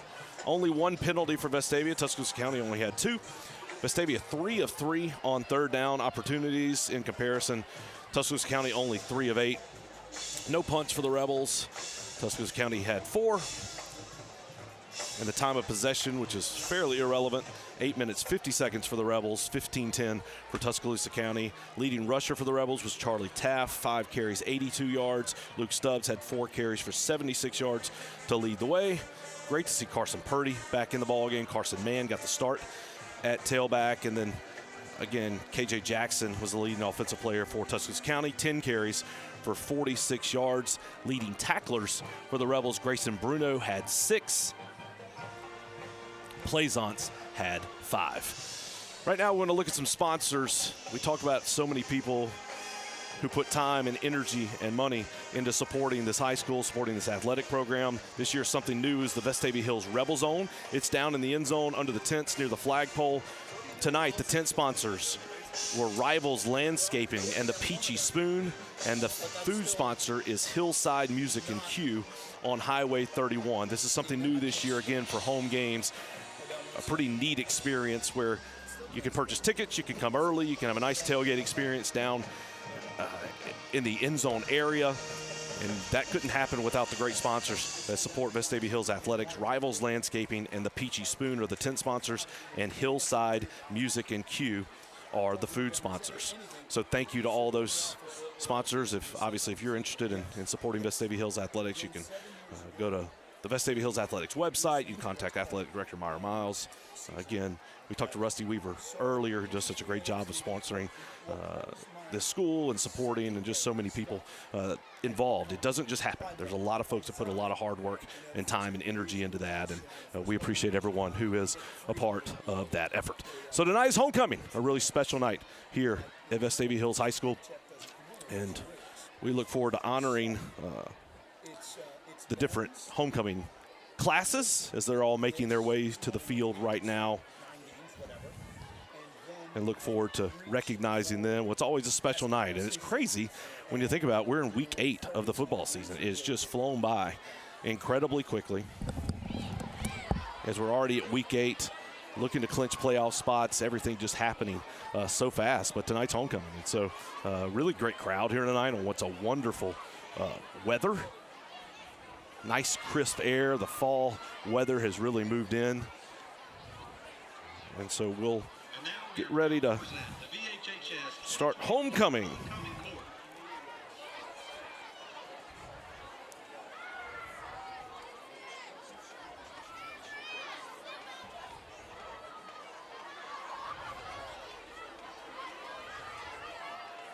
We're going to start with the freshman court.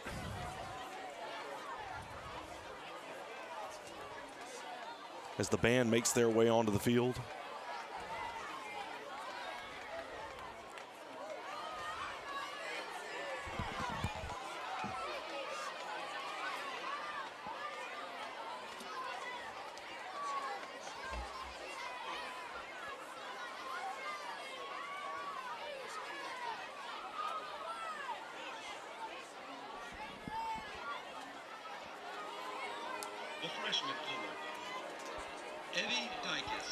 We're going to start with the freshman court. Evie Dykes is the daughter of Maria and George Dykes. She's being escorted by her father, George Dykes. She's a member of the Key Club, Greek Orthodox Youth of America, and is a JV football cheerleader. That's Miss Evie Dykes. Ella Schmidt is the daughter of Amy and Aaron Schmidt.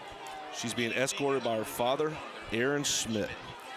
She's a peer tutor, a member of the Spirit Club, and she is a member of the Vestavia Hills High School soccer team. That's Miss Ella Schmidt. Claire Shahaney is the daughter of Danny and Chris Shahaney. She's been escorted by her father, Chris. She's a member of Mountain Brook Community Church Youth Group, the Fellowship of Christian Athletes, and the basketball cheerleading squad, Miss Claire Shahaney.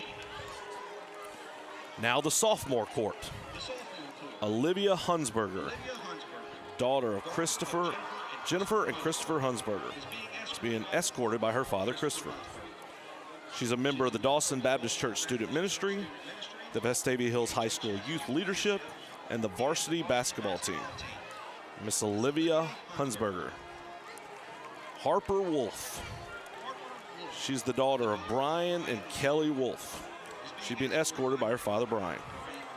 She's the sophomore class president, a member of the Vestavia Hills High School girls golf team, and an active member of the Shades Mountain Baptist Church, Miss Harper Wolf.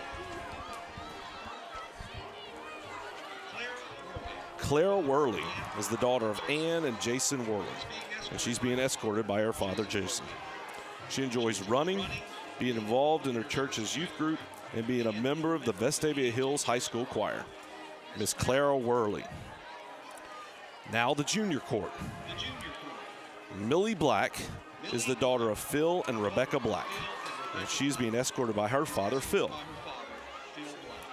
She's a member of the cross country and track team, the Student Government Association, and the Fellowship of Christian Athletes. Miss Millie Black. Peyton Davis is the daughter of Meredith and Doug Davis, and she is being escorted by her father, Doug. She is the junior class president, a member of the girls lacrosse team and the girls golf team. Miss Peyton Davis. Meredith Robinson is the daughter of Robert and Mandy Robertson, and she is being escorted by her father, Robert. She is a member of the Varsity Rebelettes, the Student Government Association, and the Vestavia Hills High School Ambassadors. Miss Meredith Robinson.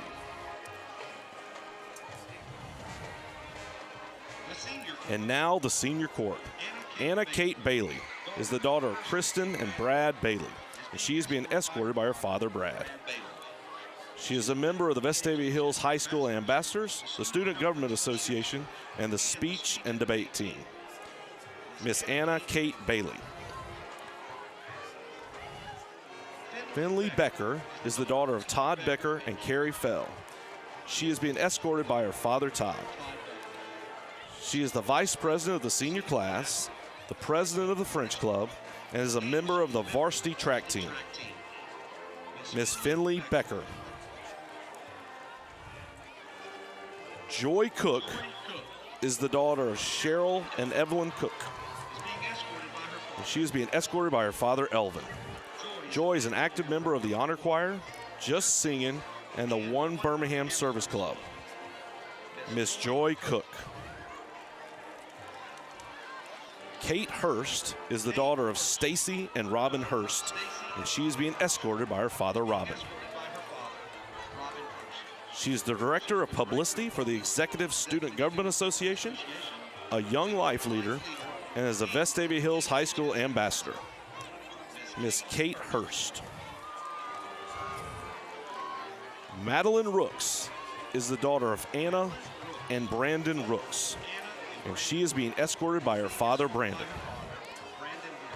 She is a member of the Student Government Association, the Help the Hills student team, and the varsity track and field team. Miss Madeline Rooks. Madeline Wigley is the daughter of Jody Wigley and Kelly Knight, and she's being escorted by her father, Jody. She is the Student Government Association chaplain, the captain of the Vestavia Color Guard, and the Youth Leadership Rise Logistics Chair. Miss Madeline Wigley. That is your 2024 Vestavia Hills High School homecoming court. Ladies and gentlemen, the 2024 Vestavia Hills High School homecoming court. Congratulations to every single one of those ladies and their families. And at this time, the 2023 homecoming queen, Ms. Prudence Wachira, who's escorted by the 2024 Jake Sesnick, who was crowned homecoming king earlier today. So congratulations to Jake. And they will announce the homecoming queen. There's Dr. Blair Anabnik coming out to the field for that ceremony. Director of Homecoming, Mary Getty. Administrative Vice President, Callie Johnson. Director of Spirit, Daniel Covington. Director of Community Involvement, Carter Brown. There's your and SGA homecoming king, Jake Sesnick.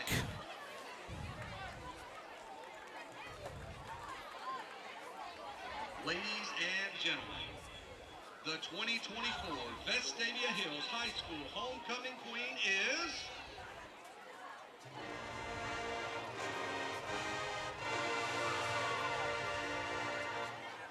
Miss Joy Cook.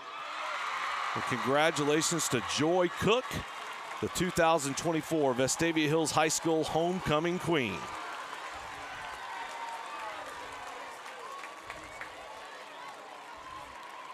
There is Joy Cook as she's being crowned. An outstanding recognition. Congratulations to Joy and the Cook family. As we will represent such an outstanding group of homecoming representatives. So Joy Cook's your 2024 homecoming queen here at Vestavia Hills High School. Congratulations to every single member of the homecoming court. We'll take a timeout and we'll be right back. At Birmingham Fastener, every day begins with our core values: integrity, grit, and accountability. We're on the lookout for talented individuals to join our sales and manufacturing teams at one of the nation's leading manufacturers. With over 15 locations nationwide, we offer endless opportunities for growth and success alongside incredible teammates. Be a part of shaping the future of American manufacturing and help us build our nation's infrastructure.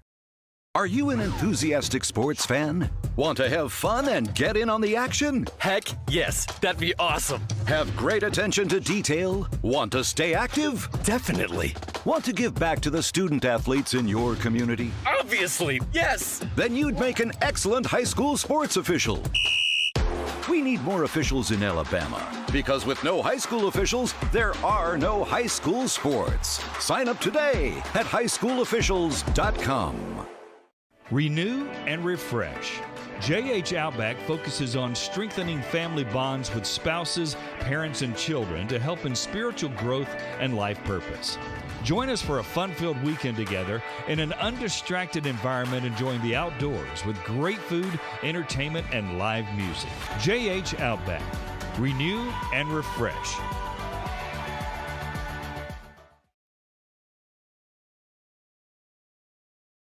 We're back at Thompson Reynolds Stadium at Buddy Anderson Field. Halftime activities. Congratulations to our homecoming queen, Joy Cook. Congratulations. And you got to think we've probably seen the last of the starters for Vestavia. Maybe there'll be a few splattered in here and there, but the goal has been accomplished. You've dominated the first half, put yourself in a position to win this game pretty comfortably, and now you want to give some guys opportunity to play and keep your starters healthy for what next week should end up being a pretty big matchup between Vestavia Hills and the Hoover Bucks, longtime rivals. That game is great no matter what, and Hoover is locked in a battle right now at halftime. Hoover 10, Thompson 10. Wow. And our game will be on the road at the Hoover Met, and then we'll be back here, Chad. One more regular season game. And I think the Rebels, I think it's safe to say, 24 minutes away from clinching a playoff berth. And they've come from 0-3, including a heartbreaking loss to Hewitt to put themselves in position. Exactly. That's the game. Look, there's nothing you can do about it because it's done. It's over. But Vestavia had such a chance to win that ball game. I mean, put themselves in a position, really controlled the ball game the entire evening, just gave up that touchdown late against Hewitt after just playing so well. And so as a result, Hewitt has that tiebreaker over Vestavia. And so that's the big thing. And if Hoover wins tonight against Thompson, they essentially seal up the victory, or the region #1 seed in the region, because of they would have the only other team with the same number of losses would be Thompson, and they would have obviously the head-to-head. But if Hoover loses, then that gives some options for Vestavia, and it's all going to come down to kind of how things play out, how the different tiebreakers go. So Hewitt-Trussville, I was going to say, if Hewitt-Trussville somehow lost tonight, then that could give him more opportunities. But at the half, Hewitt's up 42-0 against Oak Mountain. Yeah, so, I kind of figured that. There goes that one. So let's look at another scenario. The last 2 weeks, Hewitt has been up 42-0 against Prattville, and now 42-0 against Oak Mountain. So for Vestavia, win tonight, you're in the playoffs, you're in that 4 spot. The thing you really would be the best case scenario if Trussville wins out, which – again, tonight was really the toughest. I think they have T County next week, so you would certainly expect them to win out. They would have 2 losses, and even if Vestavia won out, Hewitt-Trussville defeated Vestavia, so they would get the tiebreaker. But the best case scenario now is if Thompson were to beat Hoover, and then Vestavia were to beat Hoover, you would then have 3 teams with 2 losses. That would be Hoover, that would be Hewitt-Trussville, and that would be Vestavia, and you'd be in a situation where Vestavia would have beaten Hoover. Rock, paper, scissors? Yeah. Okay. So Vestavia would have beaten Hoover. Hoover would have beaten Hewitt, and Hewitt would have beaten Vestavia. Yeah. And then you go to the tiebreakers, and I would be lying if I told you I understood all of them. But it's likely Vestavia would be in either the 3 or the 4 spot, regardless of how that played out. And if you got in a 3-way tie, Hewitt probably moves into the 2. So that's a lot. But again, that Hoover-Thompson game still has to play itself out. And then obviously Vestavia would have to come and win. But the most important thing is get in the playoffs, give yourself a chance. And that's what Vestavia has done here tonight. And just for folks kind of planning ahead, the first round of the playoffs would be on Friday night, November 8th, and Vestavia would travel. This year, Region 3 is matched up with Region 1, which is the Mobile area region. So Vestavia will be on the road down in Mobile, likely against either Mary G. Montgomery or against Baker. And so that'll depend on how that goes. And those 2 teams are actually playing tonight in a game that will decide the winner of Region 1.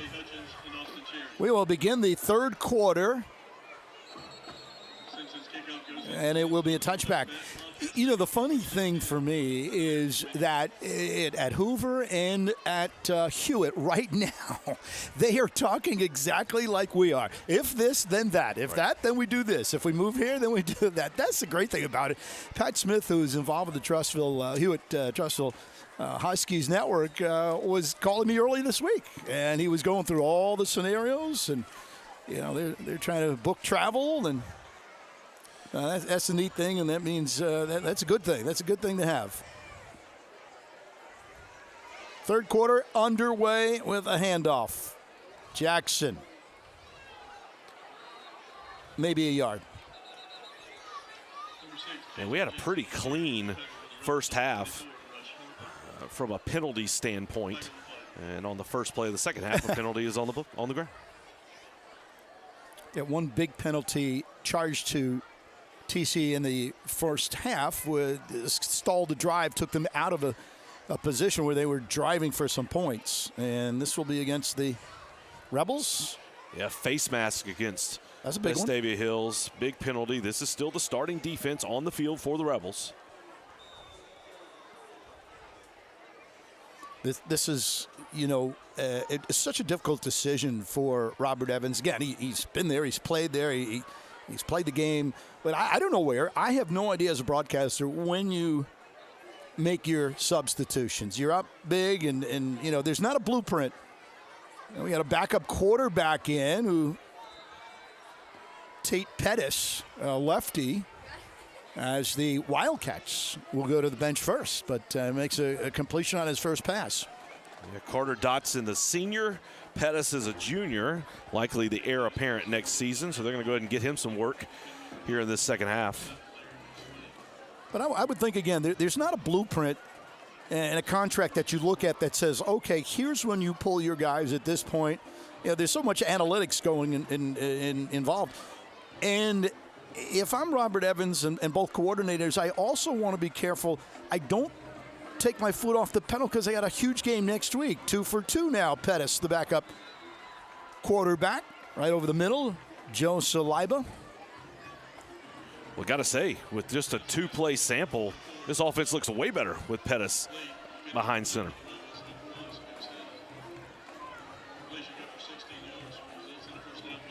So Tate Pettis, a junior, as Chad mentioned.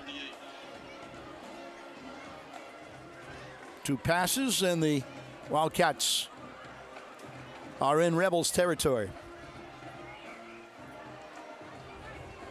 Hand off to Jackson.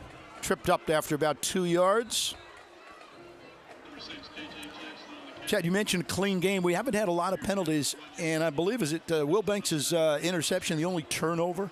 That's right. Right. So, yeah, the only big penalty was the penalty against the Rebels on that man touchdown pass that got called back. That's right. Gain of 1, 2nd down and 9, and that one is blown dead before we get started. Yeah, that's just kind of indicative of how things gone for Tuscaloosa County. You put a few plays together, you got a little momentum, Sure. You're moving the ball, and then I know it's only 5 yards, but those kind of plays are just so disruptive. Anytime you get behind the sticks, everything changes. Your play calling changes, your approach changes. It just makes everything so much more difficult.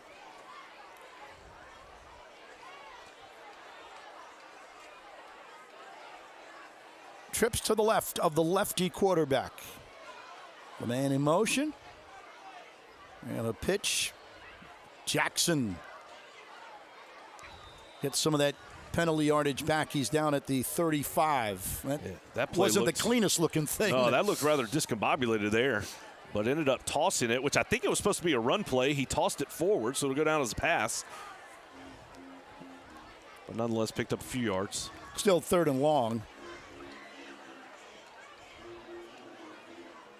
3rd and 6 to be exact. Talked about 4-down territory earlier, Chad. Now, if I'm Tuscaloosa, I feel a little bit better now because I'm in plus territory. Handoff. And tripped up, but maybe enough, depends on where the spot is. C.J. Hudson, maybe enough for the first down. But if not, now the field goal doesn't do you any good, and you got, all kinds of time. Yeah, you have to go for it. And it's a lot easier to go for it in plus territory than when you were in your own side of the 50. Too far for a field goal attempt and too short for a punt. Plus, it's 4th and 2. You're down by 35. You go for this one. And a big opportunity for the Vestavia defense. See if they can make a play on 4th down.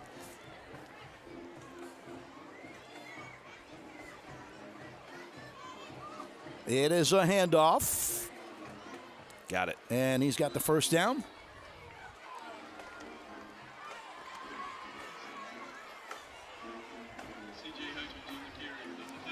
Another conversion for Tuscaloosa County. That's when you get to this point in the season, this point in the game, you're looking for positives. You're looking for things that you can focus on as a coach to tell your kids good job, to put plays together. And that's a nice, from a motivational standpoint, this is a big drive for the Wildcats. Best that they have looked tonight. And that's going to be a first down rush. A little a change of action there between K.J. Jackson and then this time C.J. Hutchins. Some shiftiness and speed by Hutchins. That's 11 yards and another first down. You go in as a defense, you're up big. You can't help but relax a little bit. And I think you've seen a little bit of that relaxing. It's probably why Coach Evans put the defense back out there to make them really crank it up. High snap. Handoff. Jackson. Jackson still on his feet, now taken down inside the 10. So they flip-flop between K.J. Jackson and C.J. Hutchins.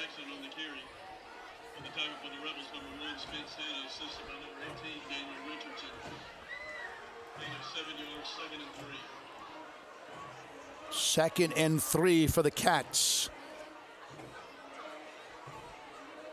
The ball is on the 9, so they can get a first down without scoring.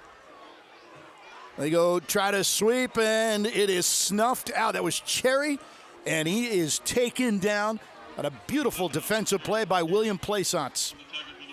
Outstanding job by William Plaisance. Read the play, follow the ball, get into the backfield, and a big stop for a loss. And what were you talking about just a couple moments ago, Chad? You have those drive killers, those point killers right there. It is now 3rd and 10. Timeout called. Yeah, Vestavia was a little confused there defensively. Tuscaloosa County had 3 receivers to the left side, only 1 Vestavia defender out there in coverage. That's why Vestavia called timeout. 35-0 lead as the Rebels had a huge second quarter.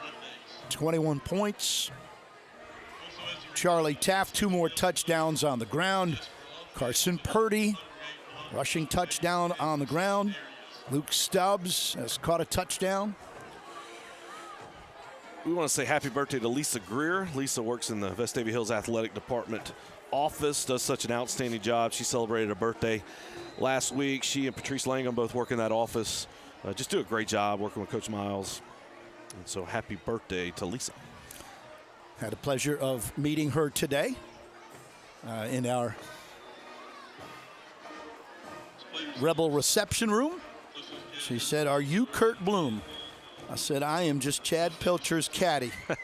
I carry his bags. That's all I want to do. This is his town." Pettis, one-on-one coverage. I do not see a flag. That's good coverage. Leighton Downey on the coverage for the Rebels. Nice job.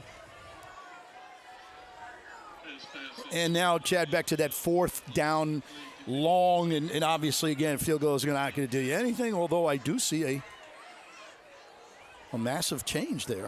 Are we going to get a field goal to try to break the shutout? Yes, we are. We're going to get a field goal attempt. I think this goes back to what you said. Just try to get some points. Try to get something positive. Plus, it's 4th and 10. You just took a shot on a deep ball down the field. It was overthrown by 4 or 5 yards. But tip of the hat to Tate Pettis, came in and put a nice drive together at the quarterback spot for the Wildcats. J.D. Stevens will attempt a 38-yarder, and it is going to come up just short. And again, we play the mental game, Chad. I've been in sports 4 decades now. I don't want to get on that bus and look at a 0. Okay, I just don't want to do it, and neither does Miles Holcomb. Go like he did. I mean, give me some points. I know that that field goal wouldn't have made a hill of beans, but go for it on that field goal. And I'm not saying go for the 4th down and 10. No problem with that. So Vestavia keeps their starting offense on the field. And that's a Stubbs handoff on the jet sweep. Luke has caught a touchdown. Yeah, that's nice pursuit there by Tuscaloosa County, Hunter Montgomery, read that play well. Stubbs hesitated probably a little bit too long on that play. When you're running that speed sweep, you want to get to the edge and fly to the outside. Try to force the edge. Slow down a little bit. Shift for the Rebels. They'll reset. Still picked up 5. Whitmire, I believe that's Whitmire in the open field, has enough for a first down. No, that's Carson Mann, rather. That's the thing, as many Vestavia ball carriers as they are, it's you just got to be eyes open. Pick a number. Pick a number. Mann's now coming off of the field. I have a couple of new. Littleton's going to be in the backfield with Taft this time.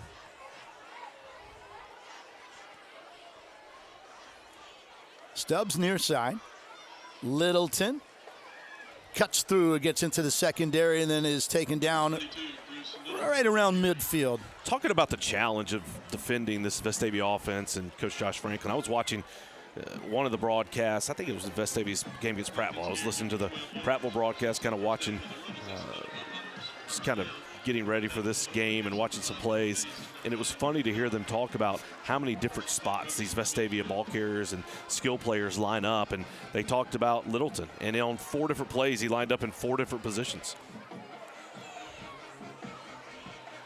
And when you're a defensive coordinator and you're preparing for this offense, we've talked about the number of guys that have gotten injured, but it just doesn't matter. You put in a new guy, you've been practicing, you've been preparing, hoping you get your opportunity.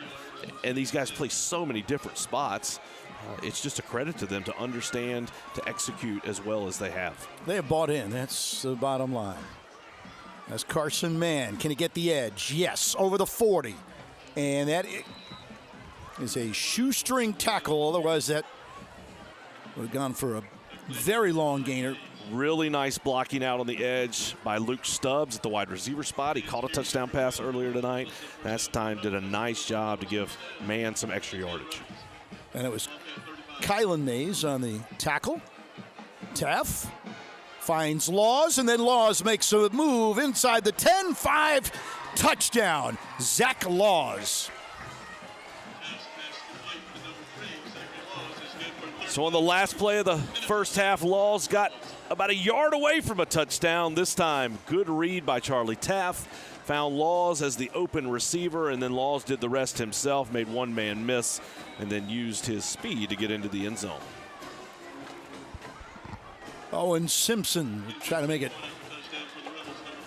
42-0.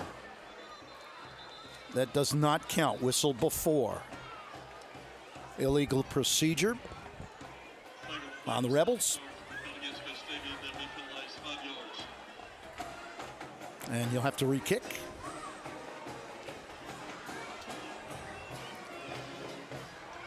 It's only the 3rd penalty of the night against the Rebels. Zach Laws has had his breakout game, Chad. Well, the last several weeks, it's just been a new guy that has broken out and taken over. A little longer. 25-yard extra point attempt. Owen Simpson, perfect on the season. Thompson-Reynolds Stadium at Buddy Anderson Field. The Rebels with a 42-0 lead. Chad and I will see you on the other side of the break.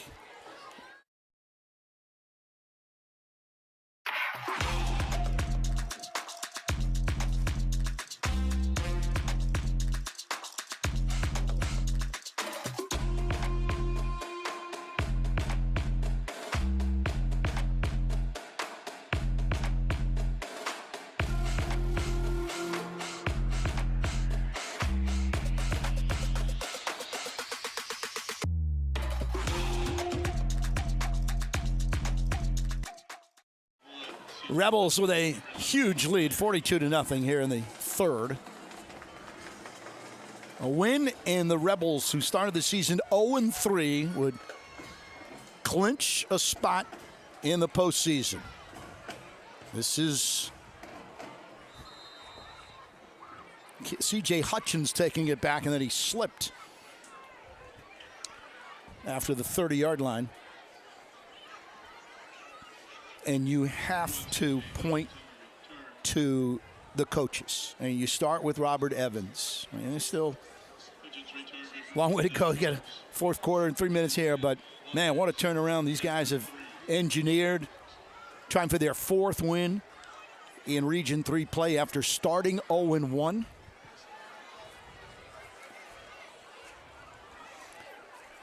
Chad, I'm going to go back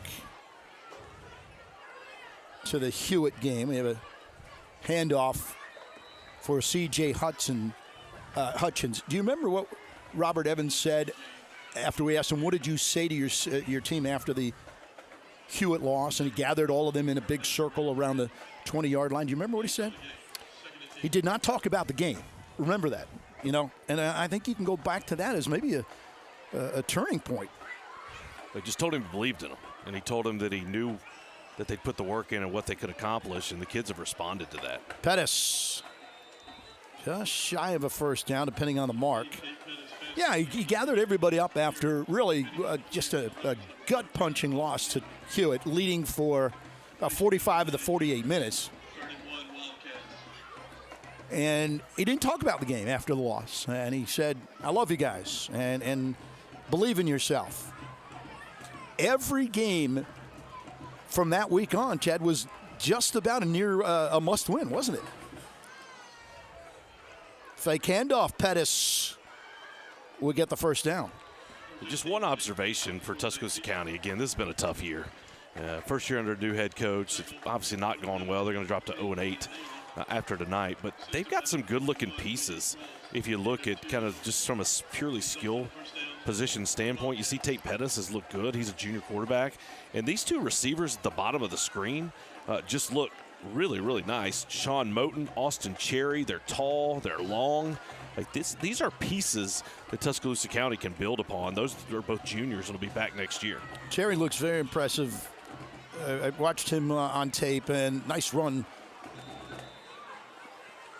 We've got some new defenders in the game for Vestavia Hills, new guys getting opportunities to play.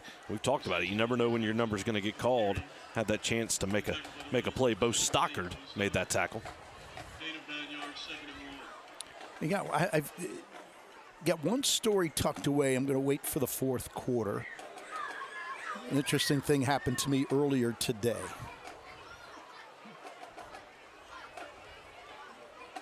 So I was wearing my Rebels golf shirt. Pettis dragged down at the 48. Carter Metcalf on that tackle.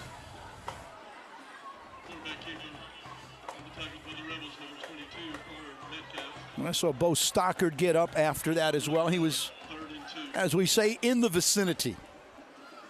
3rd and 2 for the Cats. And again, at this stage and the position of the field, they'll go for it twice. They don't make it here.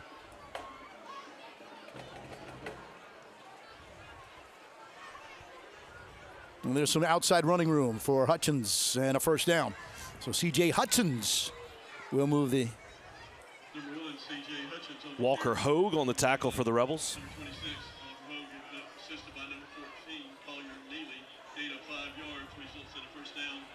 the Wildcats. On that ball, 1st and 10 at the Rebel 43. And that is the final play of the third quarter. Third quarter comes to an end. The Rebels 1 quarter away of securing a playoff berth. Chad and I will be back here watching Vestavia Hills football on the Rebel Nation Sports Network.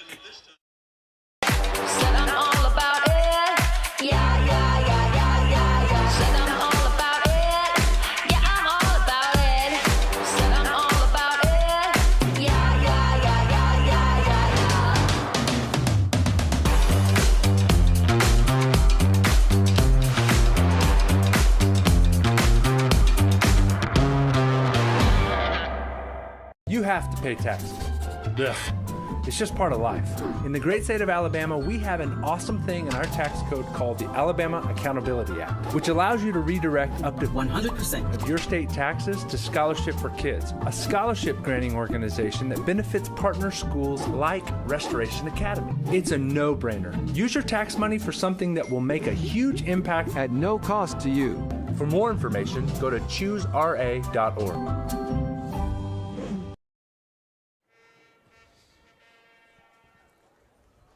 Thank you.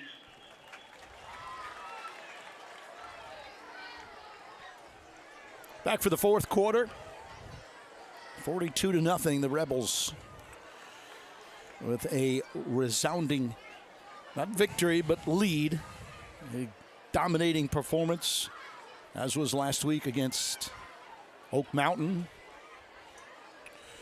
We got an update from what's essentially the region championship game, Hoover and Thompson. Hoover, about halfway through the third quarter, is taking a 17-10 lead over Thompson, but Thompson is now first and goal, trying to tie it back up.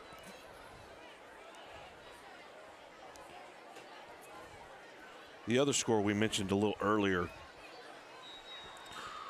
depending on where Vestavia falls, likely in that 3 or 4 spot of the playoffs, they will go down to Mobile, travel, and play either the 1 or the 2 seed out of the Mobile region.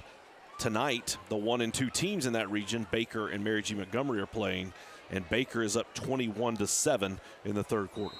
Pettis complete to Austin Cherry, one of those wide receivers you talked about. And those are both top 10 teams coming into tonight. Auburn was number 1, Central Phoenix City number 2, Thompson number 3, Mary Montgomery number 4, Hoover number 5, Austin out of North Alabama, who Vestavia's beaten the last 2 years in the playoffs, is number 6 at 7-0. Hewitt-Trussville is number 7. Opelika is number 8. Number 9 is Carver Montgomery, and number 10 is Baker. The others receiving votes: Enterprise had 28 votes. Vestavia Hills, 1 vote in the top 10 poll. Yeah, I know the guy that's got his own poll there, and we will be talking on phone after this one is over with. If I don't see the Rebels in the top 10 next week. Yeah, that's the Sports Writers poll. And I will say, again, we've talked for many years about this Region 3 in Class 7A and how strong it is, and it always is and always has been. This year there's 4 teams that are clearly kind of above. The deepest region this year is Region 2, down the Montgomery and the Southeast Alabama region. There's going to be a team out of there that's probably a top 10 or 11 team that doesn't make the playoffs. Pettis inside the 30. That's batted down by the Rebels defense. Great play by Logan Richter to go up and swat that ball down. Again, the last thing to harp on the Region 2. Auburn is leading that region after beating Central Phoenix City a couple of weeks back. Auburn is number 1. Central Phoenix City out of Region 2 is number 2. Opelika is number 8. Carver Montgomery is number 9, and then Enterprise is in that 11 spot, the next team receiving votes. All 5 of those teams are out of Region 2. Only 4 of them can make the playoffs. Pass dumped on a screen, and that will be a first down for KJ Jackson. Nice job by Ben Ponder to force Jackson out of bounds. Under 10 minutes remaining. Alicia good for 12 yards, results in a first down for the Wildcats. They have the ball first and 10 from the Vestavia 15. First and 10 at the 15. Hutchins. It's about 3. Grayer Manown in there on that tackle.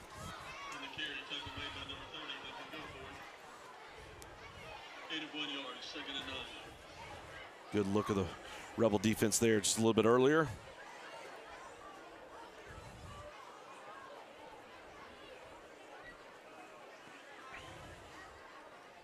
Tate Pettis trying to get the Wildcats some points.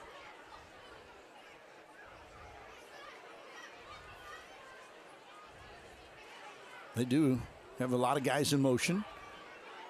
And it's a handoff and nearly a first down. Good run by C.J. Hutchins.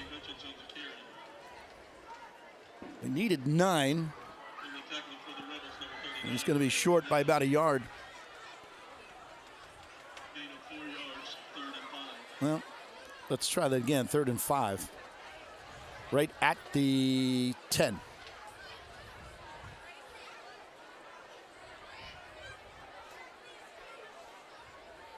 Obviously, again, 2 down territory for the Wildcats. Pettis with a man in motion, comes over the middle, incomplete. Looking for Jay-Sean Moten. At that time, there were 3 receivers out on that route, and I think Pettis threw it right in between all 3 of them. Formed the triangle and dropped it right in the middle. Closest man get it, okay? Well, you got 4th down now.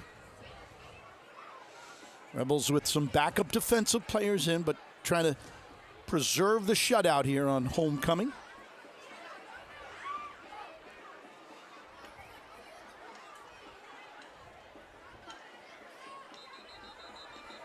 And before we see this 4th down play, I believe a timeout called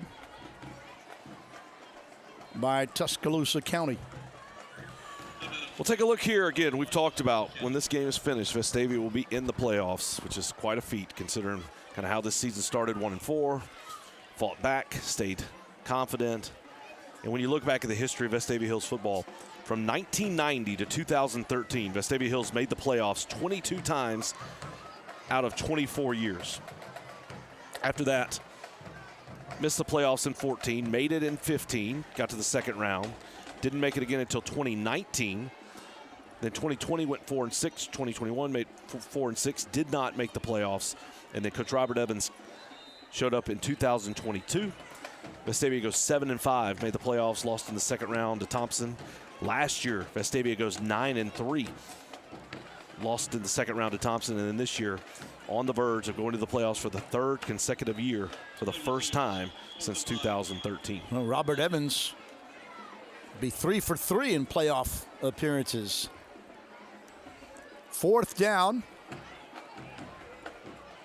Pettis, and that's knocked down, and they will not convert. Great effort there by Logan Richter, flying in the backfield, hands up. Made that play. William Cross as well into the backfield on that play. A little bend, but do not break for the Rebels defense, and now the offense takes over at the 10-yard line. 7 minutes, 15 seconds left in this game. See if you got Taff, or do you have LeMaster? It looks like LeMaster to me. Handoff, Carson Mann gets to the 11. So the quarterback switch is now official. Price LeMaster is in with under 7 minutes remaining. Whit Williamson on the carry. And now for the Rebels, the goal is to move the ball, pick up 1st downs, but more importantly, let that clock run. You see the Rebels taking their time in the huddle, which is not something we're accustomed to seeing. Handoff.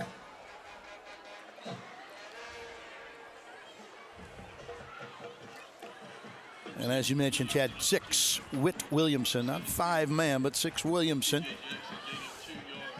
Zach Law still in the ball game. He's had 2 catches, 82 yards, but that big one was a big touchdown catch, and one was a big run that was almost a touchdown. Came up just shy as the time expired in the 1st half. 4 wides for the Rebels here. And that might have been deflected, still caught by Laws. A little slip screen there to Laws. He's going to come up short for the 1st down. So we've gone under the 6-minute mark, and the Rebels will punt it away.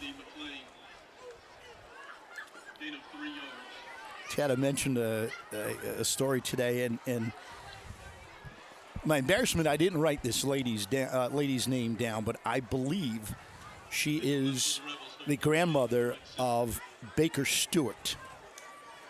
And I was getting something just prior to getting ready to come over here. Well, let's take a look at the punt. Fair catch. And I'm wearing, as you can see, we got our tops on, but underneath this, I have my blue Vestavia Hills polo. She said, "Are you a coach?" And I said, "No. I'm part of the broadcast team, and my grandson's on the team." And we had a beautiful chat, and she enjoyed the community, enjoyed watching her grandchild be a part of this team and all that. And she says to the cashier, "By the way, put his tab on mine." Now, it wasn't the most expensive thing in the world, but that is not the point of the story. No, it's the kindness. It's the Rebel Nation and the kindness throughout. And I said, that's not necessary. Yes, it is, she said. No, it's just a great story about the types of people that live in this community. And the type of community it is. People really care. Pettis had that one knocked down. Logan Richter, back-to-back plays, swatting the ball down.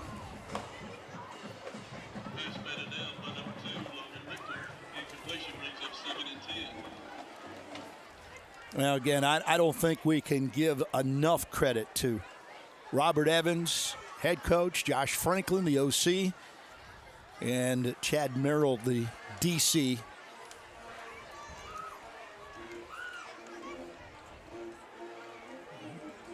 A little over 6 minutes away from trying to pitch a shutout. Chad, when do you, if you're Robert Evans, when you start looking at tape on Hoover, does that start tonight, tomorrow? You take a day off? Already did. I guarantee they already did. Paxton Usry on that tackle took on a double team on the right side, flew over to the left side to get in on that tackle. I think as you're getting ready for a season, the coaching staff, there are times where you have lulls, you have off weeks, and you start projecting down the road and putting some work in. You also put in work on the summer. Now, Hoover's a little more difficult because they had the coaching change at the start of the season. That's caught. Nope. Drop. Incomplete. Drop by Cherry. So if you prepared for Hoover in the summertime, which again, you do. You prepare for certain teams during the summertime. But Drew Gilmer obviously was let go prior to the start of the season. Now you got Chip English. He was previously a head coach up at Albertville. He was going to be the offensive coordinator, but that's a little more difficult. So I would imagine during the off week, Coach Evans, they certainly put some time in on Hoover. And I'm sure you have some coaches that have spent some time this week as well. And the same would be applied to the Bucks, although they couldn't look too far ahead with Thompson right in front of them. Yeah. So can I use the word luxury for Robert Evans and his team being able to have one of these?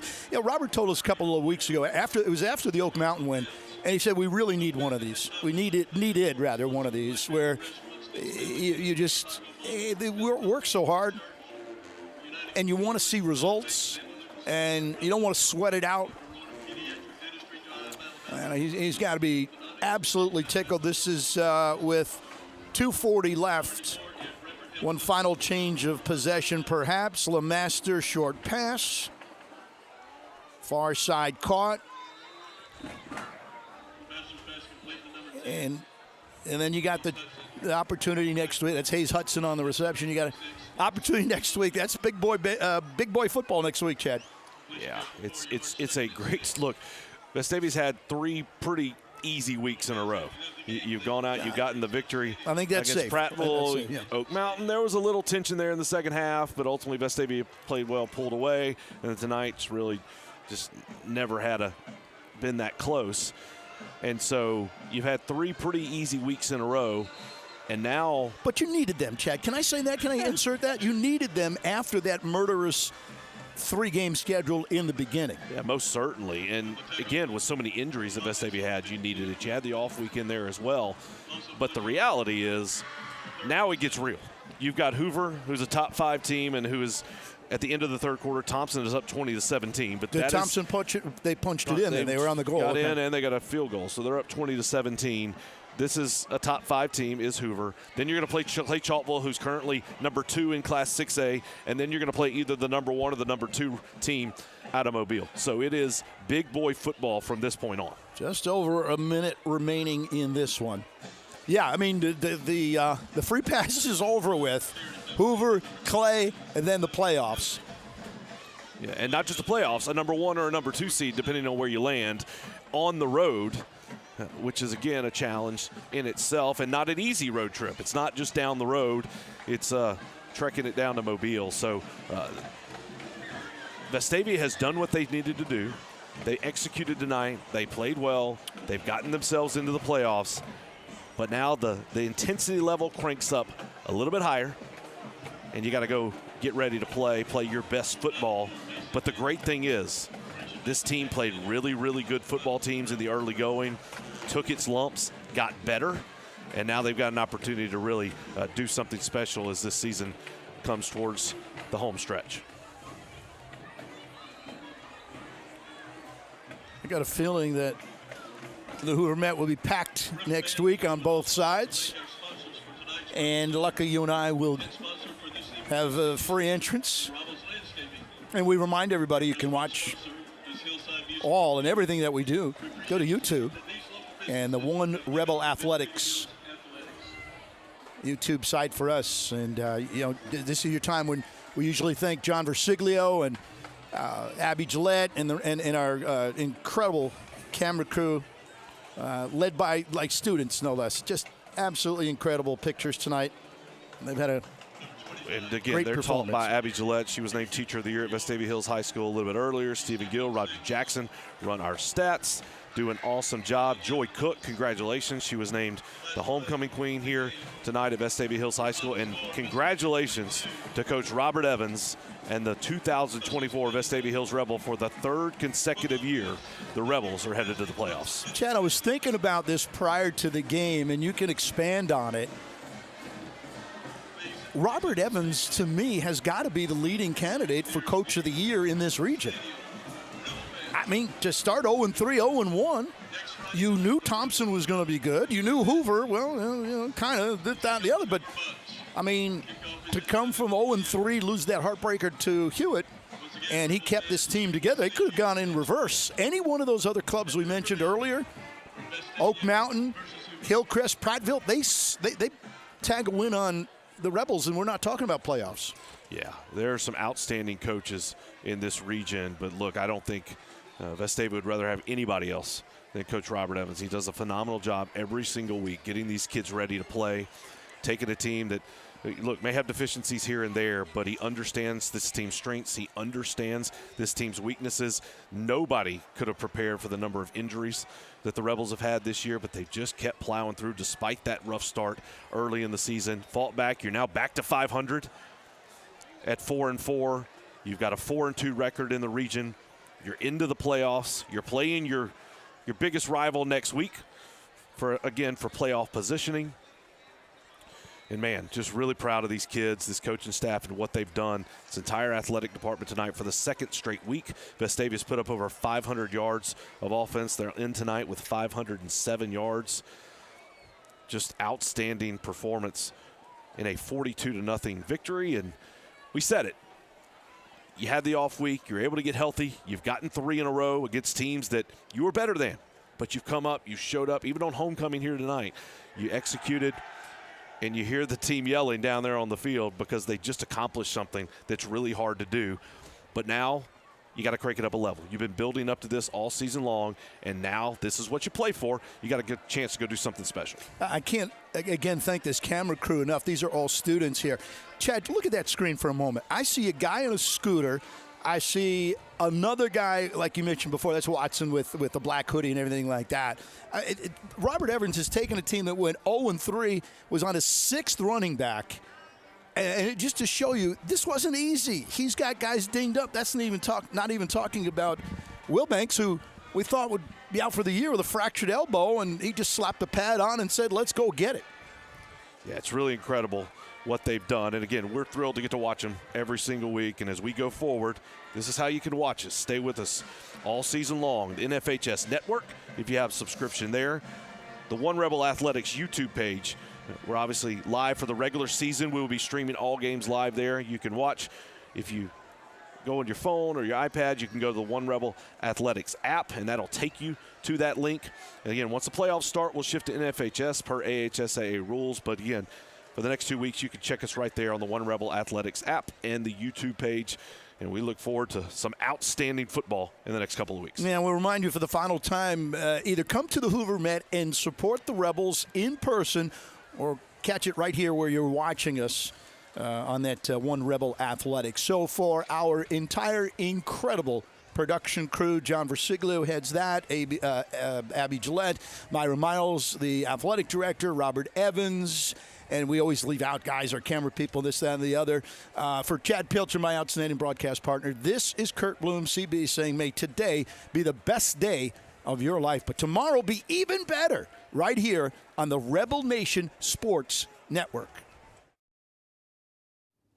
This is Coach Robert Evans at Vestavia High School. I want to personally thank you for tuning in to tonight's game. We appreciate your support, and go Rebels.